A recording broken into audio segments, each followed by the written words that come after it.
Good afternoon भाइयों। बहुत बहुत गुड आफ्टरनून आप सब लोगों को गुड आफ्टरनून। बहुत बहुत good afternoon. Aditi Malviya good afternoon. Dwarika बहुत बढ़िया। सही हूँ मैं आज, तो सही हूँ, ठीक हूँ बिल्कुल, कोई समस्या नहीं है आज मुझे। सही हूँ मैं, ठीक हूँ एकदम। आप तो मुझे बताइए, कल तक का आपको समझ में आया था क्या? कल तक का आपको समझ में आया था क्या? दिव्या गर्ग गुड इवनिंग, कैसे हैं आप लोग सब? कैसे हैं आप लोग सब? नीतू गुप्ता कैसे हैं आप? Arya Siddharth good afternoon. Geetanjali good afternoon. सबको गुड आफ्टरनून। चलिए शुरू करते हैं अपना खेला। खेला शुरू करते हैं।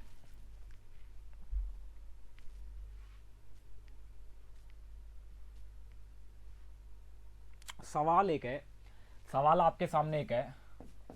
मान लीजिए एक सवाल मैं आपको दे रहा हूं और उस सवाल से एक बहुत इंपॉर्टेंट चीज मैं आपसे पूछना चाहता हूं, वो आप मुझे बताएंगे। विनीत गुड आफ्टरनून, सबको गुड आफ्टरनून। हाँ नीतू, थोड़ा समस्या हुई थी ऐप में। हाँ हविका ठीक है, सब बढ़िया है। हाँ एक थोड़ी समस्या हुई थी ऐप में, वो सही हो गया होगा।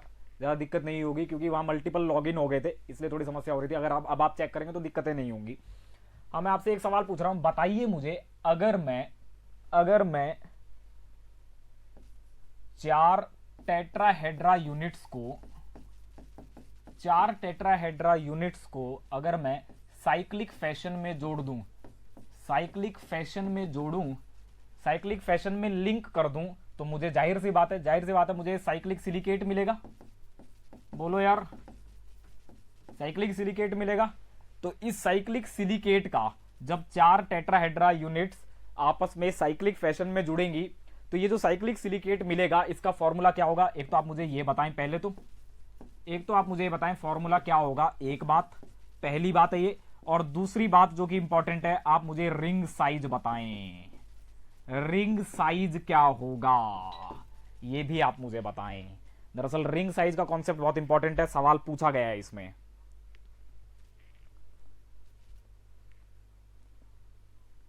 कोई नहीं मानसी, दोबारा देख लेना आप। कोई नहीं कोई नहीं कोई नहीं, दोबारा देख लेना। कोई दिक्कत होगी तो मैं ठीक करवा दूंगा, आप चिंता ही मत करिए। कोई नहीं कोई नहीं, बीच में ऐप में थोड़ी समस्या हो गई थी। कोई नहीं मानसी, उसको आप देख लीजिए। बीच देख लेना आप, क्लास देख लेना। अगर कोई समस्या होगी तो हम उसको पक्का ठीक करेंगे। कल ऐप में थोड़ी दिक्कतें हो गई थी। मुझे बताइए, रिंग साइज का थोड़ा मैं आज जिक्र करूंगा। रिंग साइज, रिंग साइज आज मैं थोड़ा समझाऊंगा आपको। दरअसल सवाल रिंग साइज पे भी पूछ लिया गया है। रिंग साइज क्या होगी? जब ये, जाहिर सी बात है, अगर साइक्लिक कोई सिस्टम बन रहा है, कोई गोलाकार सिस्टम बन रहा है, कोई सर्किल बन रहा है, तो जाहिर सी बात है उसका कुछ साइज तो होगा। बोलो यार, अगर हम प्योर गोले की बात करें तो इसका साइज क्या होगा? वो आप रेडियस से निकालते थे। बोलो यार, यहां पर आप कहां से निकालेंगे? यहां पर आप कैसे निकालेंगे? कैसे निकालेंगे? अरे कैसे निकालेंगे? जैसे आप बेंजीन में निकालते थे। जैसे बेंजीन में, अरे 6 मेंबर रिंग है, 6 मेंबर रिंग। अच्छा 5 मेंबर रिंग है ये तो।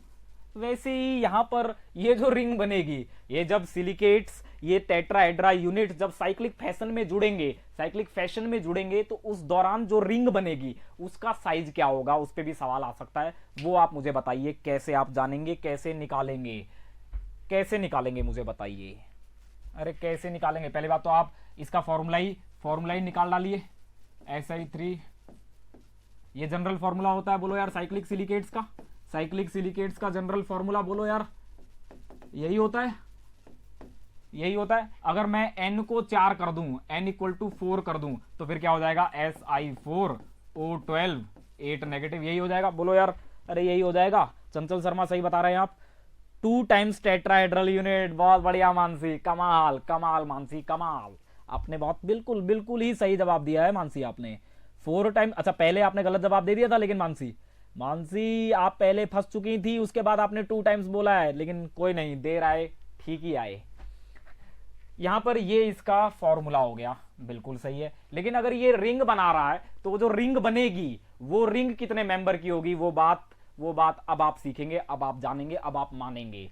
देखिए क्या है, अगर 4 ऑक्सीजन शेयर कर रहा हूं तो जाहिर सी बात है 4 ऑक्सीजन आप किस तरह से कर सकते हैं, इस तरह से। बोलो यार, 4 ऑक्सीजन में आपको 8 मेंबर की रिंग देखने को मिलेगी। कैसे मिलेगी मैं दिखाता हूं आपको। 1 2 3 4 ऑक्सीजन, ये चारों शेयर हो रहे हैं किसके बीच में?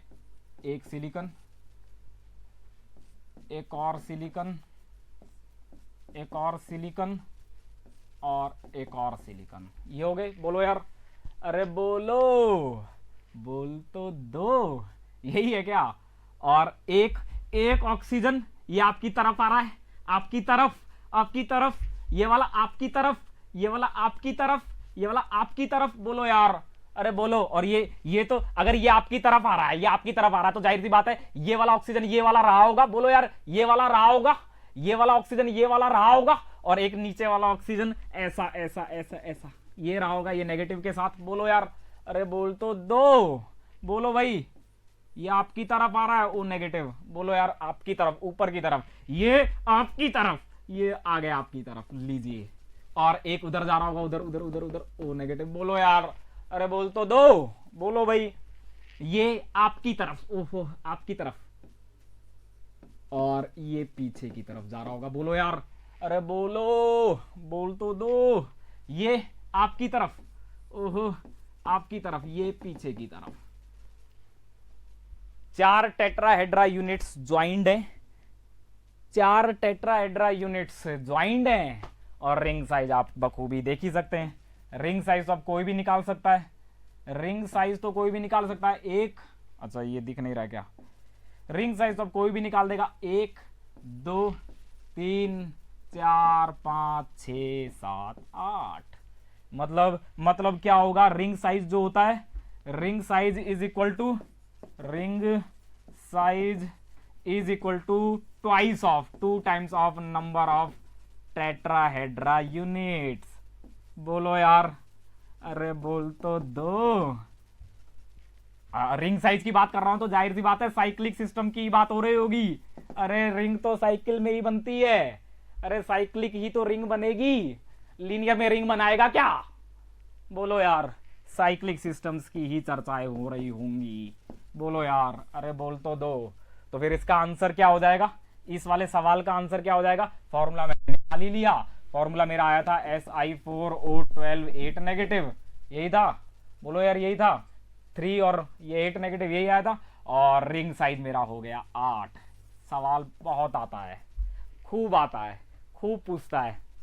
बताओ यार, अरे बता तो दो। समझ में आया क्या? चलें क्या आगे? अरे आगे चलें, चलें क्या भैया जी आगे? अरे आगे चलें। अच्छा हाँ, 2 बातें जो मैंने बोली थी, 2 बातें जो मैंने कल बोली थी, मैंने कहा था कि same as silicate same as share नहीं करेंगे, शेयर नहीं करते, एज शेयर नहीं करते, सिलिकेट्स एज शेयर नहीं करते। और दूसरा फेस शेयर नहीं करते, फेस शेयरिंग नहीं करते। ये बात कल मैंने बोली थी। इसका मतलब क्या हुआ? इसका मतलब क्या है? इस बात का मतलब क्या है? एज शेयर नहीं करते, इसका मतलब क्या है? इसका मतलब क्या है? समझिए मेरी बात। मतलब इस तरह का सिस्टम, इस तरह का सिस्टम, सिलिकॉन है, टेट्राहेड्रल है, O negative, O negative, silicon, tetrahedral, O negative, O negative. इस तरह का सिस्टम कभी आपको देखने को नहीं मिलेगा। ये क्या कर रहे हैं? ये अपना एज ही तो शेयर कर रहे हैं। अरे ये एज ही तो है। बोलो यार, 2 टेट्राहेड्रा यूनिट्स का ये एज ही तो है। अरे बोल तो दो मूर्खों, ये एज ही तो है। अरे एज ही तो है, बोलो, बोल तो दो। ये एज शेयरिंग ही तो है, ये एज शेयरिंग ही तो है, एज शेयरिंग। और ये नहीं होगी, मतलब इस तरह के कभी आपको देखने को नहीं मिलेंगे, ये भी नहीं मिलेगा। और इसका एक और दूसरा भाई, इसका एक और दूसरा भाई जो मैंने कहा था, फेस शेयरिंग भी नहीं हो सकती। तो फेस शेयरिंग कैसे दिखा सकते हैं? फेस शेयरिंग को, फेस शेयरिंग को आप इस तरह से दिखा लीजिए, इस तरह से दिखाइए। ओ नेगेटिव है, ओ नेगेटिव है, तो यहां पर आप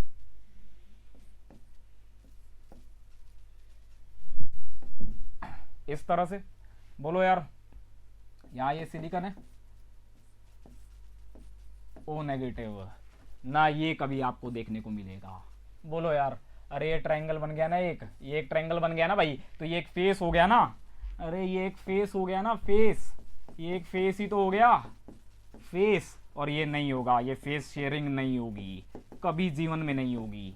बोलो यार, ये मैं कहना चाह रहा था कल वाले क्लास में, मैं ये कहना चाह रहा था। विद वन टेट्राहेड्रा यूनिट, बिल्कुल सही। एक ही टेट्राहेड्रा के साथ, एक ही टेट्राहेड्रा यूनिट के साथ, एक ही टेट्राहेड्रा यूनिट के साथ, एक ही टेट्राहेड्रा यूनिट के साथ, एक ही टेट्राहेड्रा यूनिट के साथ दो ऑक्सीजन शेयर नहीं हो सकते, एक ही होगा, केवल एक ही होगा। बोलो यार, वैसे ही एक ही टेट्राहेड्रा यूनिट के साथ तीन शेयर हो जाए, एक दो तीन नहीं हो सकता, केवल एक ही होगा हमेशा, दो तीन कभी नहीं हो सकते। और इस तरह के स्ट्रक्चर आपको कभी जीवन में देखने को नहीं मिलेंगे। समझे आप मेरी बात? अरे मेरी बात समझे क्या? मेरी बात समझे? मेरी बात सीखे क्या आप? अच्छा, टू डायमेंशन सिलिकेट्स जो होते हैं, टू डायमेंशन सिलिकेट, जो मैंने टू डायमेंशन सिलिकेट की चर्चा की थी, टू डायमेंशन सिलिकेट जहां पर जेड की वैल्यू 2 थी, जेड की वैल्यू सॉरी 3 थी, जहां जेड की वैल्यू 3 थी, जहां जेड की वैल्यू 3 थी। बोलो यार, जहां जेड की वैल्यू 3 थी, टू डायमेंशन सिलिकेट। दो तो जहां जेड की वैल्यू 2 थी वो तो इनफाइनाइट लीनियर चेन हो गई, इनफाइनाइट लीनियर होगी। जहां जेड की वैल्यू 2 थी वो तो इनफाइनाइट लीनियर होगी या फिर साइक्लिक हो जाती है। ये तो हम लोग सीख चुके हैं, ये तो हम लोग खूब जानते ही थे। 2D सिलिकेट्स और ग्रेफाइट, दोनों का अगर मैं जिक्र करूं तो क्या दोनों कुछ ठीक ठाक से दिखते हैं क्या? मतलब दोनों में कुछ रिजेंबलेंस सी, कुछ एक जैसापन दिख रहा है क्या? चलिए उसी का जिक्र करता हूं। 2D silicates and graphite, 2D silicate and graphite. मुझे एक बात बताइए, ग्रेफाइट प्लेनर होता है क्या? प्लेनर, वो भी शीट लाइक होता है क्या? लेयर्ड लाइक स्ट्रक्चर होता है क्या ग्रेफाइट का? हाँ होता है, खूब होता है। अरे बोलो यार, ग्रेफाइट तो आपने सीखा होगा, हेक्सागन्स होते हैं इस तरह से, इस तरह से ये हेक्सागन्स होते हैं, हेक्सागन्स इस तरह से, ये हेक्सागन्स आपस में जुड़े हुए होते हैं, इस तरह से लेयर इसकी बन रही होती है, इस तरह से और आगे इस तरह से ये लेयर, इस तरह का लेयर्ड स्ट्रक्चर होता है ग्रेफाइट का। ठीक है, एक लेयर है, नीचे दूसरी लेयर है, आपस में ये जो दो लेयर्स हैं आपस में weak intermolecular forces of attraction से जुड़ी हुई होती हैं। बोलो यार, weak intermolecular forces of attraction से ये लेयर्स आपस में जुड़ी होती हैं। इस लेयर में क्या है? हेक्सागन है, और ये सारे हेक्सागन इसी तरह से है। कार्बन sp2 हाइब्रिडाइज्ड है। बोलो यार, अरे ये बात मैंने बोली थी, कार्बन sp2 हाइब्रिडाइज्ड है, कार्बन sp2 हाइब्रिडाइज्ड है। ऊपर यहाँ पर एक अनपेयर इलेक्ट्रॉन और इस तरह से इलेक्ट्रॉन क्लाउड होता है। बोलो यार, इनके ऊपर इस तरह से ऊपर भी, लेयर के ऊपर भी इलेक्ट्रॉन पाई इलेक्ट्रॉन क्लाउड होगा, लेयर के नीचे भी पाई इलेक्ट्रॉन क्लाउड होगा। ऐसा ही होता है ग्रेफाइट। बोलो यार, ऐसा ही होता है ग्रेफाइट। और क्योंकि ये जो वीकली हेल्ड इलेक्ट्रॉन क्लाउड है, पाई इलेक्ट्रॉन क्लाउड, ये क्या कर सकता है? ये क्या कर सकता है? ये मूव कर सकता है, इसलिए ग्रेफाइट क्या होगा? ग्रेफाइट, ये तो कंडक्टर होते हैं, कंडक्टर्स। लेकिन यहां पर क्या है? यहां पर तो जितने भी इलेक्ट्रॉन हैं सब कहां इन्वॉल्व थे? स्ट्रॉन्ग कोवेलेंट बॉन्ड बनाने में। Weekly held mobile electron cloud नहीं है यहां पर। तो ये क्या है? ये परफेक्ट इंसुलेटर हैं।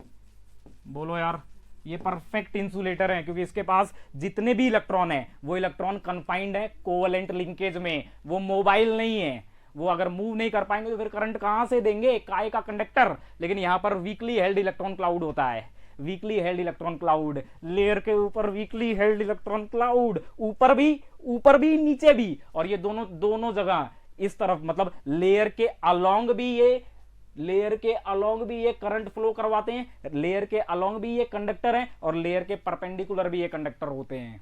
बोलो यार, ये ग्रेफाइट, बोलो, कंडक्ट करते हैं करंट लेयर के along the layer, in the layer, और परपेंडिकुलर टू द लेयर, दोनों जगह करंट फ्लो करवाते हैं ग्रेफाइट में। लेकिन यहां पर यह संभावना है नहीं, क्योंकि यहां तो वीक इलेक्ट्रॉन क्लाउड है, weekly held mobile electron cloud है। लेकिन यहां पर क्योंकि पाई इलेक्ट्रॉन क्लाउड है, पाई बॉन्ड है, पाई क्लाउड है, लेकिन यहां सभी स्ट्रॉन्ग सिग्मा बॉन्ड्स में इन्वॉल्व है इलेक्ट्रॉन, स्ट्रॉन्ग सिग्मा बॉन्ड्स में, और ये मोबाइल नहीं होंगे, नॉट मोबाइल। और अगर मोबाइल नहीं हुए तो फिर ये क्या होंगे? ये कंडक्ट नहीं करेंगे, इट्स मोबाइल। बोलो यार, मोबाइल इलेक्ट्रॉन डेंसिटी, इसलिए ये कंडक्टर है, ये कंडक्टर नहीं है। ठीक है, दोनों शीट लाइक है, दोनों प्लेनर है। बोलो यार, प्लेनर है दोनों। अरे दोनों प्लेनर है। अरे 3 एटम, अगर मैं बात करूं सिलिकॉन के 3 एटम्स की अगर चर्चा करूं, 3 एटम्स की चर्चा करूं, ऑक्सीजन की, ऑक्सीजन की, ऑक्सीजन की, तो इससे मैंने एक शीट बनाई थी ना भाई, एक शीट मैंने यहां से बनाई थी ना, पूरी एक शीट बनी थी जिसमें बाहर ये ऑक्सीजन चिढ़ा रहा था आपको, बाहर ये ऑक्सीजन हमें चिढ़ा रहा था, बाहर O negative, O negative, O negative, उसको बैलेंस करने के लिए एक मेटल की एक और लेयर भी वहीं पे जुड़ जाएगी। बोलो यार, तो एक पूरी तरह से एक लेयर्ड स्ट्रक्चर बनेगा। अरे बोलो, ग्रेफाइट और 2D silicates layered like structure होते हैं, शीट लाइक स्ट्रक्चर होता है, समझे आप मेरी बात? तो ये क्या है, ये लेयर्ड लाइक स्ट्रक्चर है, layered like structure, iso structural है, ये भी लेयर्ड लाइक है। बोलो यार, तो क्या हो गए, आइसो स्ट्रक्चरल। अरे बोलो, 3 एटम आ गए, ऑक्सीजन, ऑक्सीजन, ऑक्सीजन, तो ये पूरी एक शीट बन गई ऑक्सीजन की, पूरी ऑक्सीजन की सीट है, पूरी ऑक्सीजन, खूब ऑक्सीजन है, ऑक्सीजन के खूब ट्रायंगल है जो शेयर हो रहे हैं। बोलो यार, हर एक टेट्राहेड्रा अपने 3 ऑक्सीजन शेयर कर रहा है और एक पूरी शीट बन गई है। बाहर ये O नेगेटिव है, इसे बैलेंस करने के लिए मेटल है, मेटल्स की एक पूरी शीट बन जाएगी। बोलो यार, और कुल मिला के एक शीट ही बनेगी पूरी इस तरह से, ये पूरी शीट है, ये पूरी शीट है। बोलो यार, लेयर्ड लाइक स्ट्रक्चर, बोल तो दो, अरे बोलो, बोलो भाई। मानसी मैं बताऊंगा कैसे कंडक्ट करता है, मैं समझाऊंगा, जब मैं इंटरकैलेटेड कंपाउंड पढ़ा रहा हूंगा ना, तब मैं बताऊंगा कैसे करता है। परपेंडिकुलर कैसे करता है वो भी मैं बताऊंगा, परपेंडिकुलर कैसे कंडक्ट करता है वो मैं बताऊंगा। परपेंडिकुलर सिग्निफिकेंट जो करंट है वो इंटरकैलेटेड कंपाउंड्स में होता है, ग्रेफाइट का जो इंटरकैलेटेड कंपाउंड है, जब मैं वो इंटरकैलेशन पढ़ाऊंगा उस समय मैं बताऊंगा किस तरह से परपेंडिकुलर करता है और किस तरह से वो रिंग, किस तरह से वो प्लेन में फ्लो करवाता है। रिंग्स के अलोंग इलेक्ट्रॉनों का फ्लो होता है और करंट चलता है प्लेन के अलोंग, वो मैं दोनों डिस्कस करूंगा, चिंता ही मत करो, बिल्कुल मानसी चिंता ही मत कर।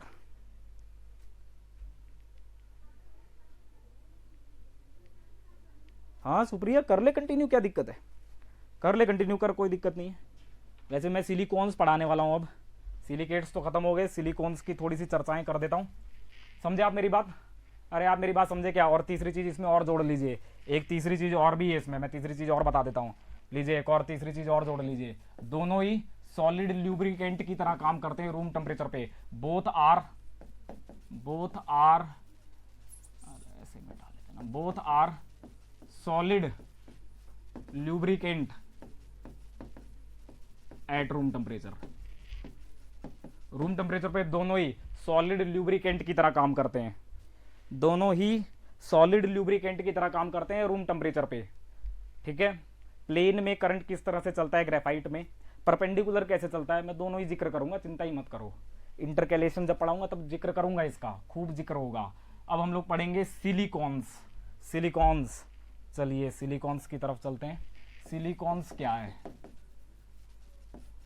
जैसे यहां ओन्स जो लिखा हुआ है, ओन्स, ये क्या आपको कीटोन्स की याद दिलाता है क्या? बोलो यार, क्या ये आपको कीटोन्स की याद दिला रहा है क्या? कीटोन्स का बताता है क्या कुछ कि हाँ ये कीटोन जैसा कुछ होगा? बोलो भाई, कीटोन में क्या होता है? R2CO।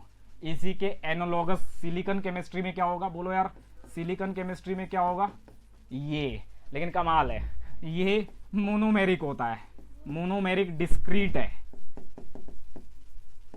लेकिन ये मोनोमेरिक नहीं है, फिर से नहीं है, इट इज पॉलीमेरिक। फिर से वजह वही, फिर से वजह वही वजह है जो आप अभी तक सुनते आए हैं। कमाल की सिलिकॉन ऑक्सीजन की दोस्ती, कमाल की सिलिकॉन ऑक्सीजन का याराना की दोस्ती, एक दूसरे के लिए कमाल का प्यार। बोलो यार, पाई बॉन्ड बनाएगा नहीं।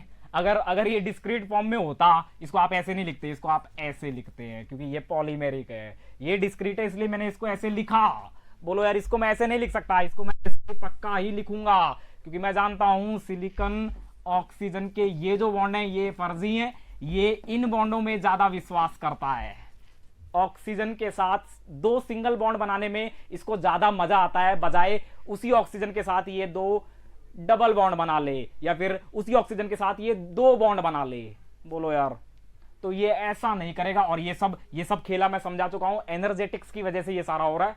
ये एनर्जेटिक्स की वजह से ये पूरा खेला हो रहा है, ये पूरी जो कहानी गढ़ी जा रही है, ये जो जो जो कुछ भी हुआ है ये सब एनर्जेटिक्स की वजह से हुआ। बोलो यार, क्योंकि कार्बन ऑक्सीजन के बहुत ज्यादा स्ट्रांग थे, ये ज्यादा स्ट्रांग थे 2 कार्बन ऑक्सीजन बॉन्डों से। बोलो यार, और यहां पर ये 2 सिलिकॉन ऑक्सीजन बॉन्ड ज्यादा स्ट्रांग हैं 1 सिलिकॉन ऑक्सीजन डबल बॉन्ड से। इसलिए ये सब, ये इसमें रहना चाहेगा, ये इसको त्याग देगा, इसमें बिल्कुल नहीं रहेगा, इसमें रहना चाहेगा, और इसमें रहेगा तो ये पॉलीमेरिक हो जाएगा, और ये इसको त्याग देगा, इसमें रहना चाहेगा, और इसीलिए ये मोनोमेरिक हो जाएगा।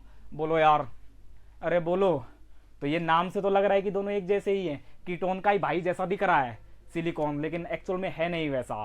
कीटोन जहां पर मोनोमेरिक डिस्क्रीट मॉलिक्यूल है, ठीक उसके अगेंस्ट सिलिकॉन्स जो होते हैं ये पॉलीमेरिक स्पीसीज होती हैं, और काफी कमाल का इनका रोल होता है, गजब का इनका रोल होता है। हाँ मानसी, मैं समझ गया हूँ मानसी, बॉन्ड ऑर्डर 4/3 ही होता है। बिल्कुल सही है आप, एकदम आप सही बोल रही है मानसी, एकदम आप सही बोल रही हैं, एकदम आप सही बोल रही हैं मानसी, बिल्कुल सही बोल रही हैं आप। ये आपने देखा किस तरह से कीटोन इस फॉर्म में एग्जिस्ट करते हैं, लेकिन सिलिकॉन ऐसा नहीं है। सिलिकॉन कहते हैं नहीं भैया जी, हमें ये सब पसंद नहीं है, हम तो कुछ और ही करेंगे, हम तो OSI लिंकेजेस में ज्यादा विश्वास करते हैं, और हम इन्हीं का गाना गाएंगे और इन्हीं की कहानी गढ़ेंगे, और इन्हीं की कहानी गढ़ते रहते हैं इस तरह से। बोलो यार, इस तरह से यही चेन चलती है, यही चेन चलती रहती है, ये मोनोमेरिक वो पॉलीमेरिक, ये पॉलीमेरिक। और अगर चर्चा करूं तो सुनो, ये जो होते हैं ना ये सिलिकॉन, ये इनके सिलिकॉन रबर होते हैं, सिलिकॉन रबर जो कमाल की फ्लेक्सिबिलिटी रखते हैं, ऑयल्स होते हैं, रेजिन्स होते हैं, बहुत काम की चीज है ये, भयंकर काम की चीज है, गजब की काम की चीज है। मैं बताऊंगा ऑयल्स का क्या फायदा है, रबर कितना लचीला है, ठीक है, इलेक्ट्रिकल इंसुलेटर्स होते हैं, बहुत काम आते हैं अपने, तो इसकी अपन चर्चा करेंगे। अच्छा, इसके अलावा हम इसे बना कैसे सकते हैं वो एक इंपॉर्टेंट है, इसे हम कैसे बना सकते हैं वो एक रिएक्शन इंपॉर्टेंट है, वो मैं लिख देता हूं, वो रिएक्शन आप समझ लें, और उस रिएक्शन के बाद किस तरह से पॉलीमराइजेशन होता है वो मैं बता देता हूं, दैट्स इट। फिर उसके बाद बात करेंगे हाइड्रोलाइसिस की, फिर हाइड्रोलाइसिस की चर्चाएं स्टार्ट करेंगे। बोलो यार, अरे बोलो भाई, कैसे बनाते हैं इसको बनाते कैसे बनाते हैं? सिलिकॉन का यूज जो है, सिलिकॉन का रिएक्शन अगर हम मिथाइल क्लोराइड के साथ करेंगे, डिफरेंट अमाउंट मिथाइल क्लोराइड अगर होगा,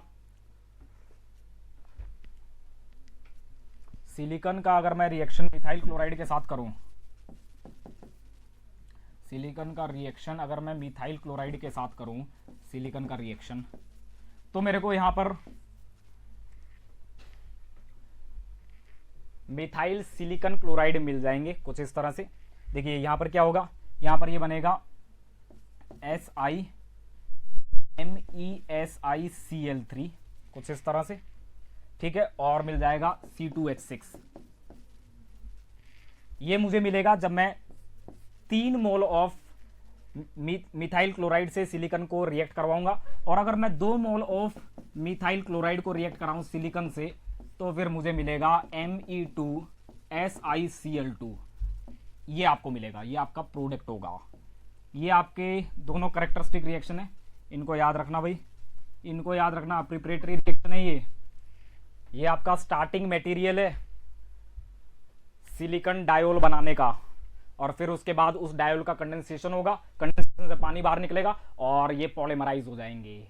समझे आप मेरी बात? क्या बोला मैंने कहा कि ये देखिए, मैं जब इसका डायोल बनाता हूं, इस ऑक्सीजन, इस कार्बन पर 2 ऑक्सीजन लगाता हूं, तो यहां पर क्या है, यहां पर क्या होता है, यहां पर ये नहीं है कि ये वाला बॉन्ड बरकरार रहेगा, यहां पर क्या होता है, यहां पर ये पानी निकल जाता है, एक मॉलिक्यूल में से ही, एक ही मॉलिक्यूल में से पानी निकल जाता है। दरअसल ये जो नॉन बॉन्डिंग इलेक्ट्रॉन पेयर है ना, ये नॉन बॉन्डिंग इलेक्ट्रॉन पेयर और ये नॉन बॉन्डिंग इलेक्ट्रॉन पेयर आपस में बेहद पास हैं, भयंकर पास हैं, इसलिए ये रिपल्सन बहुत ज्यादा बढ़ जाता है, एक को लीव करना ही पड़ता है, और वो लीव एज ए पानी कर जाता है। बोलो यार, एक को लीव करना पड़ता है और वो लीव एज ए पानी कर जाता है। बोल तो दो, अरे बोलो। और जो दोनों स्पीसीज बनेंगी, ये जो कीटोन बनेगा और ये पानी बनेगा, दोनों न्यूट्रल होंगी, ये दोनों न्यूट्रल होंगी। अरे बोलो, ये दोनों न्यूट्रल होंगी। लेकिन इसके केस में, इस सिलिकॉन के केस में ऐसा नहीं होता। ये करते हैं कंडेंस कर जाते हैं, कंडेंस, और कंडेंस करके पानी निकालते हैं और इस तरह की पॉलीमेरिक चेन बनाते हैं। यहां पर इस OH का निकलना एज ए पानी किस वजह से था? ये जो लोन पेयर है ना, लोन पेयर, ये बहुत पास आ गए हैं क्योंकि ये सेंट्रल एटम बहुत छोटा है, इनके बीच में रिपल्सन भयंकर है बहुत ज्यादा, इसलिए ये सिस्टम अनस्टेबल हो गए हैं। तो एक को लीव करना पड़ेगा। ये जो non bonding electron pair, lone pair है ना, ये इस COH के सिग्मा स्टार में डाल देता है इन इलेक्ट्रॉनों को, ऐसे यहां डोनेट करता है और यहां से ये लीव करता है। बोलो यार। और यहां से क्योंकि ये ऑक्सीजन प्रोटोनेटेड है, तो यहां से ये पानी भी, यहां से ये प्रोटोन भी निकल जाएगा और यहां से OH मतलब पानी निकल जाता है। अरे ये आपने पढ़ा होगा बेसिक जनरल ऑर्गेनिक केमिस्ट्री में या जनरल इनऑर्गेनिक केमिस्ट्री में पढ़ा होगा ये बात। ये मेन ग्रुप की बात नहीं है, ये general inorganic, general organic chemistry की बात है। अरे बोलो भाई, बोलो यार, समझे आप मेरी बात? तो ये जो दो मेथड है बेहद इंपॉर्टेंट है, ये दो मेथड बेहद इंपॉर्टेंट है डाइक्लोराइड और ट्राइक्लोराइड बनाने के लिए। अब होगा क्या, इसका हम हाइड्रोलाइसिस करवा सकते हैं, इसका हाइड्रोलाइसिस करवा सकते हैं, दोनों का हाइड्रोलाइसिस करवा सकते हैं। और अगर हाइड्रोलाइसिस कराऊंगा तो क्या होगा, ये जो क्लोराइड है ये रिप्लेस हो जाएगा, ये क्लोराइड OH से रिप्लेस हो जाएगा। यहाँ पे 3 क्लोराइड है मतलब 3 OH आ जाएंगे, यहाँ 2 क्लोराइड है मतलब यहाँ 2 OH आ जाएंगे। और इनके आने से क्या होगा, इनके आने से जब 2 OH होंगे, 2 OH होंगे तो इस तरह की लीनियर चेन बनेगी। 3 होंगे तो फिर क्रॉस लिंकिंग हो जाएगी, 1 होगा तो फिर वो टर्मिनेट करेंगे, वो टर्मिनेट करने में काम आएंगे। कैसे, अभी दिखा देता हूं, ये आप नोट कर लीजिए, बेहद इंपॉर्टेंट है, भयंकर इंपॉर्टेंट है, भयंकर इंपॉर्टेंट है। ठीक है, चलते हैं आगे। पहले केस में जो मेरे पास CH3SiCl3 है, अरे बोलो आपको समझ में आ रहा है मैं क्या कह रहा हूं? आपको समझ में आ रहा है क्या? मेरे को पहले ये बताइए, जो मैं कह रहा हूं आपको समझ में आ रहा है क्या? मेरे को सबसे पहले ये बताइए। आगे की स्लाइड, आगे कौन सी भाई स्लाइड तो पीछे रह जाती है, आगे तो मैं ही चलता हूं। हर्ष जलान, क्या हो गया तुझे?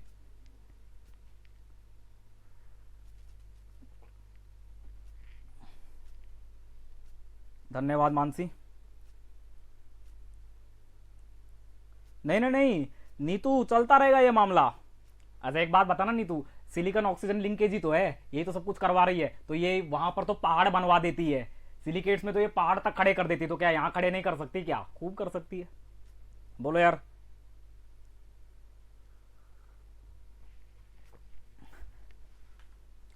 नीतू, आपको मेरी बात समझ में आई होगी, आपको मेरी बात समझ में आई होगी। अच्छा, अगर मैं इसका हाइड्रोलाइसिस करूं, अभी तो आप बेसिक हाइड्रोलाइसिस समझ लीजिए, मैं हाइड्रोलाइसिस को अभी एक्सप्लेन करूंगा, आज ही एक्सप्लेन करूंगा, चिंता ही मत करिए, अभी एक्सप्लेन करूंगा इसका हाइड्रोलाइसिस। हम वैसे मैं आप लोगों को बता रहा हूं, तो आप समझ लीजिए हाइड्रोलाइसिस एक सब्स्टिट्यूशन रिएक्शन होता है, it is a substitution reaction, जिसमें होगा क्या, जिसमें ये कोवेलेंट स्पीसीज है, कोवेलेंट स्पीसीज में सब्स्टिट्यूशन में क्या होगा, ये जो Cl है SiCl, ये किससे रिप्लेस हो जाएगा, किससे बदल जाएगा, SiOH बॉन्ड से। बोलो यार, ये जो बॉन्ड है SiCl बॉन्ड SiOH बॉन्ड से रिप्लेस हो जाएगा, बदल जाएगा। बस अभी तो आप इतना ही समझिए, केवल इतना ही समझिए। तो यहां से ये क्या बनेगा, ये बन जाएगा CH3SiOH का होल थ्राइस, यही बनेगा। बोलो यार, यही बनेगा, अरे यही बनेगा। इसको मैं कॉपी करता हूं, यही बनेगा। बोलो यार, यही बनेगा, अरे यही बनेगा। अच्छा ये बन गया। अब ये दिखेगा कैसा दिखेगा, ये कैसा दिखेगा, ये दिखेगा कुछ इस तरह का, ये भी ऑक्सीजन।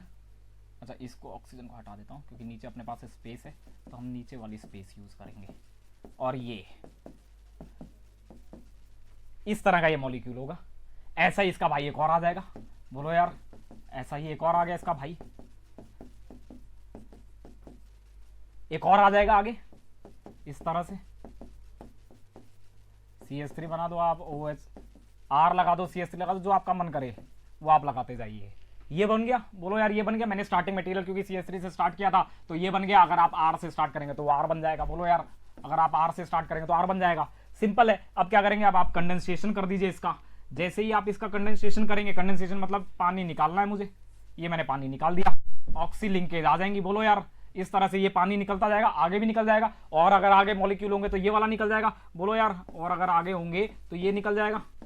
इस तरह से ये चलती जाएगी पूरी प्रोसेस। तो ये क्या बन गई, ये तो लीनियर चेन बन गई, बोलो यार, जिसमें ये भी यूज हो गया, ये वाला OH भी यूज हो गया, और ये वाला OH भी यूज हो गया, ये वाला नीचे वाला रह गया। अब आप क्या कर सकते हैं, नीचे भी आप सिलिकॉन के मॉलिक्यूल ले सकते हैं कुछ इस तरह से, देखिए इस तरह से SiROH,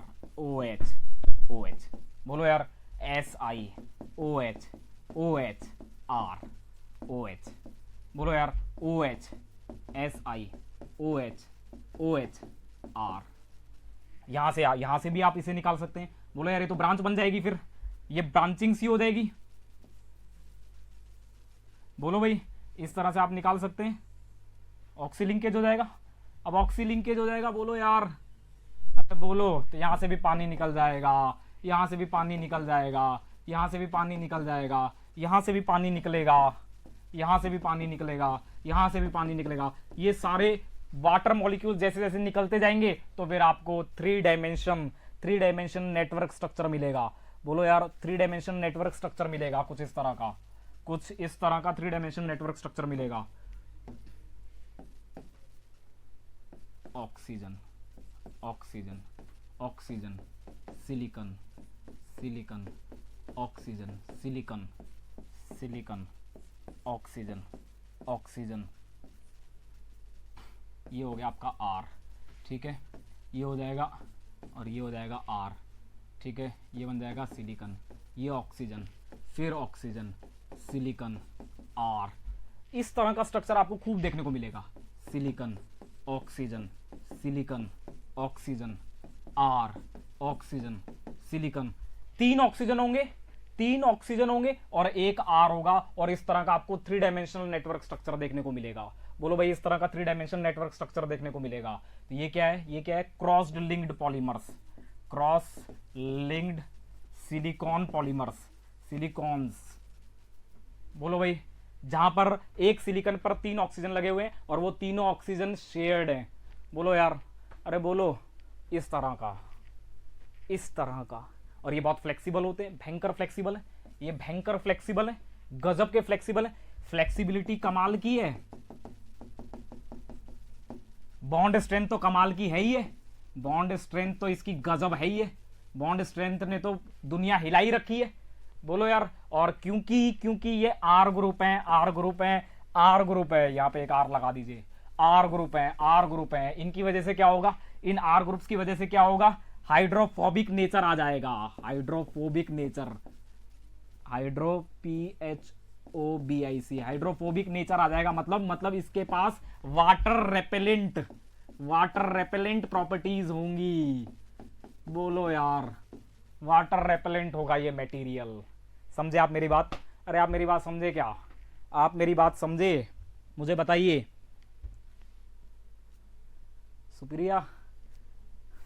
सुप्रिया क्या कह रही है?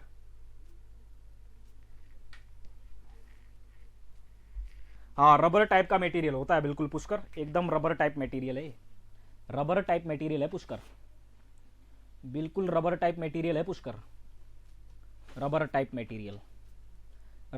मटेरियल। समझे आप मेरी बात? अरे आप मेरी बात समझे क्या? रबर टाइप मटेरियल है। इतना समझ में आया आपको? इतना समझ में आया क्या? अगर मैं एक क्लोराइड ले लूं तो मान लीजिए मैंने इस तरह का ले लिया, Me3SiCl, मान लीजिए मैंने ये ले लिया, इसको आप R3 भी कर सकते हैं। मान लीजिए मैंने इसका हाइड्रोलाइसिस करवाया और इसके हाइड्रोलाइसिस आपको क्या मिल जाएगा, R3 या फिर Me3SiOH, यही मिलेगा। बोलो यार, अब इसका कंडेंसेशन अगर मैं किसी दूसरी यूनिट के साथ करूं, तो बस एक ही बार कंडेंसेशन हो पाएगा। यहां पर क्योंकि OH नहीं है तो यहां पर ये चेन आगे प्रोग्रेस नहीं कर सकती। बोलो यार, इस तरफ की अगर चर्चा करूं तो इस तरफ भी क्या है, यहां पर सब R ही है, तो यहां पर भी आगे प्रोग्रेस नहीं हो सकती। तो मतलब ये टर्मिनेशन है ये। बोलो यार, ये टर्मिनेशन वाला स्टेप है, ये टर्मिनेटिंग सिलिकॉन यूनिट है, टर्मिनेटिंग सिलिकॉन यूनिट्स हैं। अगर आपको सिलिकॉन चेन जो बढ़ती चली जा रही है, थ्री डायमेंशनली बढ़ती चली जा रही है, ऊपर भी बढ़ रही है, इधर भी बढ़ रही है, इधर भी बढ़ रही है, अगर 3 डायमेंशनली बढ़ती चली जा रही है तो अगर आप उसको टर्मिनेट करना, उसको रोकना तो पड़ेगा ना भाई। तो उसको रोकने के लिए जो टर्मिनेटिंग सिलिकॉन यूनिट यूज की जाती है वो यही है। एक ऑक्सीजन होना चाहिए इसमें, एक ऑक्सीजन होगा तो बस क्या होगा मान लो क्या होगा। अगर मैं यहां बात करूं तो यहां पर तो बस इनमें ऑक्सी लिंकेज बन गई। बोलो यार, इनमें ऑक्सी लिंकेज बन गई इस तरह से। अब आगे ये प्रोग्रेस नहीं कर सकते, ना उधर ना इधर। मान लीजिए कोई चेन प्रोग्रेस करती हुई आ रही थी इस तरफ आ रही थी, ये पिछले वाली चेन ही ले लीजिए आप, ये वाली चेन ले लीजिए, ये वाली, ये प्रोग्रेस करती हुई इधर आ रही है, प्रोग्रेस करती हुई इधर आ रही है। तो आपने क्या किया, इसको, ये देखिए प्रोग्रेस को उस तरफ खूब पड़ी हुई है, खूब लंबी चेन है, इनफाइनाइट लंबी चेन है। बोलो यार, खूब लंबी चेन है। अब ये प्रोग्रेस करती हुई इधर आ रही है। अगर आपको यहाँ पे इसे टर्मिनेट करना है, तो आप क्या करेंगे, एक आर लिया, सिलिकॉन लिया, ऊपर भी आर ले लिया, नीचे भी आर ले लिया, सारी अपॉर्चुनिटीज इसकी खत्म कर दी, इसके कंडेंसेशन की सारी अपॉर्चुनिटीज मैंने खत्म कर दी आर लगा के। बोलो यार, बस यहाँ एक OH रखा और ये जैसे ही होगा तो बस अब आगे तो चल नहीं सकता। बोलो यार, ना ऊपर चल सकता ना नीचे चल सकता, हो गया टर्मिनेट। बोलो यार, अरे बोलो, अब यहाँ पे तो कंडेंसेशन के लिए OH चाहिए ना भाई, प्रोग्रेशन के लिए OH चाहिए ना, वो तो है ही नहीं, तो इसलिए इसको टर्मिनेटिंग यूनिट बोलते हैं। समझ में आया आपको? अरे आपको समझ में आया क्या? समझे आप मेरी बात? तो ये टर्मिनेटिंग यूनिट है, ये टर्मिनेट करती है। समझे आप मेरी बात? चले अब आगे चले क्या? रबर है ये, सिलिकॉन रबर बहुत फ्लेक्सिबल होते हैं, भयंकर फ्लेक्सिबल है, कमाल के फ्लेक्सिबल है, कमाल की फ्लेक्सिबिलिटी रखते हैं, कमाल के फ्लेक्सिबल है। बोलो यार, कमाल के फ्लेक्सिबल है। इनकी अगर प्रॉपर्टीज की बात करूं, प्रॉपर्टीज ऑफ सिलिकॉन, सिलिकॉन्स पहला, दूसरा क्या है, फ्लेक्सिबिलिटी बेहद कमाल की है, गजब ही है फ्लेक्सिबिलिटी। दूसरा क्या है, दूसरा ये जो ऑयल्स होते हैं, ऑयल का जो फॉर्म है, ऑयल्स, सिलिकॉन ऑयल्स जो होते हैं ना, ये वाइड टेम्परेचर रेंज में एज ए लिक्विड एग्जिस्ट करते हैं। Wide temperature range, in wide temperature range exist as liquid,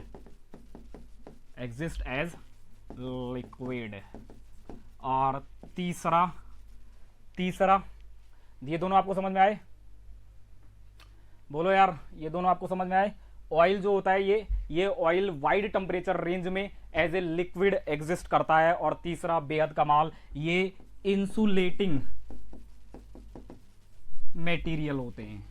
insulating material मतलब इलेक्ट्रिकली इंसुलेटिंग है ये, electrically insulating and water repellent properties रखते हैं। बोलो यार, ये इसकी कुछ प्रॉपर्टीज है जो आपको पता होनी चाहिए। समझे आप मेरी बात? चले क्या आगे चले? समझे आप मेरी बात? चले आगे, चलते हैं आगे। नया टॉपिक है हाइड्रोलाइसिस। ओहो, क्या है ये, कमाल ही है ये, तो गजब ही है ये, गजब। हाइड्रोलाइसिस, आप मुझे बताएंगे क्या हाइड्रोलाइसिस क्या होता है? हाइड्रोलाइसिस क्या होता है, क्या आप मुझे बताएंगे? मैंने थोड़ी सी जानकारी दी है। सब्स्टिट्यूशन रिएक्शन, कोवेलेंट स्पीसीज में सब्स्टिट्यूशन रिएक्शन, सब्स्टिट्यूट करना, किसी लिगेंड को हटा के दूसरा लगाना, किसी साइड एटम को हटा के लिविंग ग्रुप को लीव करवा के इनकमिंग ग्रुप एज ए पानी लगा देना। बोलो यार, ऐसा कुछ कोऑर्डिनेशन केमिस्ट्री में आप खूब पढ़ेंगे, इसे कोऑर्डिनेशन केमिस्ट्री में खूब पढ़ेंगे। हाइड्रोलाइसिस के खूब मैकेनिज्म पढ़ेंगे, हाइड्रोलाइसिस के मैकेनिज्म भी पढ़ेंगे और इनका इफेक्ट भी पढ़ेंगे। मतलब अगर मैं हाइड्रोलाइसिस बेसिक कंडीशन में करवाऊं तो क्या होगा, एसिडिक कंडीशन में करवाऊं तो क्या होगा, न्यूट्रल में करवाऊं तो क्या होगा। बोलो यार, अरे बोलो हाइड्रोलाइसिस, नाम हाइड्रोलाइसिस है तो पक्का एज ए सॉल्वेंट पानी का यूज हो रहा है, as a solvent water is there. बोलो यार, वाटर इज देयर। अरे बोलो, सॉल्वेंट कौन है? पानी है। जो रिप्लेस कर रहा है, जो सब्स्टिट्यूशन कर रहा है, वो कौन है? पानी। जो इनकमिंग ग्रुप है, इनकमिंग ग्रुप, वो कौन है? पानी। नहीं तो अगर आप जनरल वर्ड यूज करेंगे तो इसको आप सोल्वोलाइसिस बोलते हैं। ये जनरल वर्ड है। जब सॉल्वेंट एज ए लिगेंड काम करे और सब्स्टिट्यूशन करे तो ऐसी रिएक्शन को सोल्वोलाइसिस बोलते हैं। ठीक है, ये बात आप कोऑर्डिनेशन में खूब पढ़ेंगे, खूब दबा के पढ़ेंगे। इस बार तो सवाल ही था, बेसिक हाइड्रोलाइसिस का सवाल ही था इस बार तो हाइड्रोलाइसिस का ही सवाल था, जो हम उस दिन डिस्कस कर रहे थे, बुक में ही नहीं था। वैसे ही सवाल बहुत कमाल था। तो हाइड्रोलाइसिस आप डिटेल में पढ़ेंगे कोऑर्डिनेशन केमिस्ट्री में। कॉम्प्लेक्सेस के हाइड्रोलाइसिस, समझे आप मेरी बात, कॉम्प्लेक्सेस के हाइड्रोलाइसिस वो अलग है, वो अलग है एक्वेटेड मेटल आयन के हाइड्रोलाइसिस, एक्वेटेड मेटल आयन के हाइड्रोलाइसिस, इनके हाइड्रोलाइसिस कुछ और है, मैं दोनों की चर्चा करूंगा, इसके इस एक्वेटेड मेटल आयन के हाइड्रोलाइसिस की चर्चा करूंगा, और दूसरा कोवेलेंट स्पीसीज जो होती हैं, प्रीडोमिनेंटली कोवेलेंट स्पीसीज जो है, predominant NaNTLY, predominantly covalent species, covalent species जैसा अभी मैंने देखा था, जैसे अभी हम देख रहे थे, कोवेलेंट स्पीसीज जैसा अभी हम देख रहे थे, SiCl4 का क्या होगा, PCl3 का हाइड्रोलाइसिस क्या होगा, इसका हाइड्रोलाइसिस प्रोडक्ट क्या होगा, PCl5 का क्या होगा, बोलो यार बोलो, CF4 का हाइड्रोलाइसिस होगा या नहीं होगा, अरे बोलो बोलो, SF6 का क्या मामला है, इन सब के हाइड्रोलाइसिस प्रोडक्ट क्या होंगे, वो सब हम देखेंगे, उनकी भी गहन चर्चाएं मैं करूंगा। लेकिन याद रहे, हाइड्रोलाइसिस क्या है, एक सब्स्टिट्यूशन रिएक्शन है, इसका जो मतलब है वो अलग अलग कंडीशन में बदल रहा है। जैसे मैं अगर कोऑर्डिनेशन केमिस्ट्री की बात करूं, हाइड्रोलाइसिस मैं पूरा डिटेल ही डिस्कस करूंगा, चिंता ही मत करिए, ये तो मैं आपको ओवरव्यू दे रहा हूं, मैं डिटेल चर्चा ही करूंगा, अभी पूरी चर्चा करूंगा, घबराइए नहीं, अभी पूरी चर्चा करूंगा, ये एक ओवरव्यू दे रहा हूं आपको, चर्चा करूंगा, अभी बताऊंगा हाइड्रेशन क्या होता है और हाइड्रेशन कैसे हाइड्रोलाइसिस में बदल जाता है, अभी बताऊंगा। ये क्या है हाइड्रोलाइसिस कोऑर्डिनेशन केमिस्ट्री में, क्या होता है भाई, कोऑर्डिनेशन केमिस्ट्री में हाइड्रोलाइसिस आप किसे कहते हैं कोऑर्डिनेशन केमिस्ट्री में हाइड्रोलाइसिस कहते हैं, मान लीजिए ये आपके पास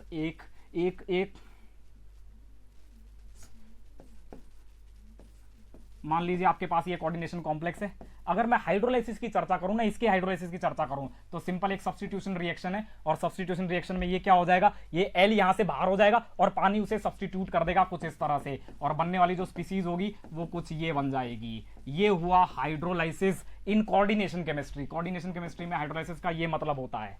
बोलो भाई, ये चार्ज वार्ज आप बैलेंस कर लेना, वो मुझे मतलब नहीं है, समझे। ये हुआ कोऑर्डिनेशन केमिस्ट्री में केवल सब्स्टिट्यूशन रिएक्शन है, ओनली सब्स्टिट्यूशन रिएक्शन, जहां पर इस लिगेंड को पानी ने रिप्लेस कर दिया है।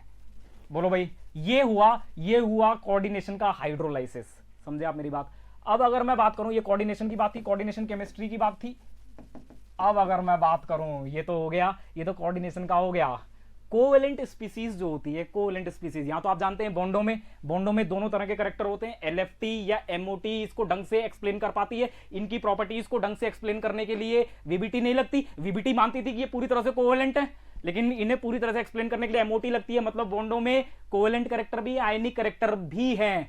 अरे बोलो, तो ये जो स्पीसीज है, इस स्पीसीज को हम प्रीडोमिनेंटली कुछ नहीं कह सकते, हाँ बॉन्डों में कोवेलेंट करैक्टर भी है, आयनिक करैक्टर भी है। बोलो यार, दोनों ही करैक्टर इसकी स्टेबिलिटी की वजह बने हुए हैं, लेकिन प्रीडोमिनेंटली कोवेलेंट स्पीसीज जो होती हैं, जो प्रीडोमिनेंटली कोवेलेंट स्पीसीज हैं, प्रीडोमिनेंटली कोवेलेंट स्पीसीज, अभी मैंने बोला था प्रीडोमिनेंटली कोवेलेंट स्पीसीज, जैसा कि अभी बोला CCl4 PF3 PCl3, बोलो यार SiCl4, बोलो यार AsCl3, ये जो हैं, ये तो प्रीडोमिनेंटली कोवेलेंट स्पीसीज हैं, और इनके हाइड्रोलाइसिस के प्रोडक्ट क्या होंगे, इनके हाइड्रोलाइसिस क्या होगा, कैसे होगा, इनके हाइड्रोलाइसिस के प्रोडक्ट क्या होंगे, तो उनमें क्या होता है, उनमें इनसाइड एटम्स का पानी से रिप्लेसमेंट, पानी से रिप्लेस कर दूं इनको, पानी से रिप्लेस कर दूं। कई जगह क्या होता है, आप पानी से रिप्लेस तो कर देते हैं, इस क्लोराइड को हटा के OH तो लगा दिया, लेकिन कई बार क्या होता है, जैसा आप देख रहे होते हैं वैसा नहीं होता, जैसा अभी मैं डिस्कस करूंगा, ये PCl3, इसी की चर्चाएं करेंगे। यहां आपने Cl को हटाया, 3 OH लगा दिए, लेकिन क्या ये जैसा दिख रहा वैसा है क्या, नहीं, फिर टॉटोमराइजेशन का कुछ कॉन्सेप्ट आता है, वहां से आपको पता चलेगा कि जैसा इसका फॉर्मूला दिखा रहा था, इसकी बेसिसिटी वैसी नहीं थी, कुछ और भी हुआ था, कुछ रीअरेंजमेंट और भी हुए थे, वो सब हम चर्चा करेंगे हाइड्रोलाइसिस में। कोवेलेंट स्पीसीज के हाइड्रोलाइसिस क्या है, इनका हटाना और OH का लगना, इसको हटाऊं OH लगाऊं, इसको हटाऊं OH लगाऊं, बोलो। लेकिन यहां पर क्या था, यहां पानी का जुड़ना था, पानी जुड़ रहा था लिगेंड को हटा के, यहां OH जुड़ रहा है लिगेंड को हटा के, इस साइड एटम को हटा के OH जुड़ रहा है। बोलो यार, अरे बोलो, और कमाल की बात सुनो, और अगर मैं मेटल आयन की ही चर्चा कर लूं, मेटल आयन के हाइड्रोलाइसिस की चर्चा करूं, हाइड्रोलाइसिस ऑफ, ये तीसरा है, ये तीसरा है। ये अपना पहला कोऑर्डिनेशन कॉम्प्लेक्सेस में आप जो पढ़ेंगे वो इस तरह से सब्स्टिट्यूशन रिएक्शंस के थ्रू, ये दूसरा ये हम लोग पढ़ेंगे अभी कोवेलेंट स्पीसीज में किस तरह से साइड एटम हटके OH लगता है। और तीसरा जो मैं अभी बोल रहा हूं ये मेटल आयन का हाइड्रोलाइसिस। ये मेटल आयन का हाइड्रोलाइसिस क्या है? मेटल आयन का हाइड्रोलाइसिस क्या है भाई? ये मेटल आयन का हाइड्रोलाइसिस ये क्या है? ये क्या नई बला है मेटल आयन का हाइड्रोलाइसिस? हाइड्रेशन तो सुना था, ये हाइड्रोलाइसिस क्या है? इनके केस में क्या होता है, दरअसल होता क्या है, जब आप किसी, मान लीजिए आपने एक डब्बा लिया, इस डब्बे में आपने पानी डाल दिया, पानी डाल दिया आपने, अपनी श्रद्धा अनुसार इसको पानी से भर लिया, ऊपर से आपने एक सॉल्ट डाला, सॉल्ट डाला, बोलो यार, ऊपर से आपने इसमें सॉल्ट डाला और वो सॉल्ट आपने मान लीजिए डाल दिया, आपने AlCl3 डाल दिया, मान लीजिए, कमाल ही हो गया, AlCl3 आपने डाल दिया, AlCl3 डाल दिया। अब AlCl3 डालेंगे तो हम बखूबी जानते हैं एल्युमिनियम क्योंकि इलेक्ट्रोपॉजिटिव है, वो Al3+ के फॉर्म में पक्का आ गया होगा, पानी में इस फॉर्म में आ गया होगा। लेकिन क्या पानी में वो इसी तरह से पड़ा रहेगा क्या? क्या पानी में Al पॉजिटिव, Al3 पॉजिटिव या फिर कोई भी मेटल आयन Mn पॉजिटिव क्या एज ए बेयर फॉर्म में पड़ा रहता है क्या? बेयरली इसी फॉर्म में रहता है क्या? ऐसे ही पड़ा रहता है क्या? क्या इस तरह से ही रहेगा क्या? ये ऐसे ही रहेगा क्या? या फिर कुछ और होगा, कुछ करेगा ये पानी में उतरने के बाद?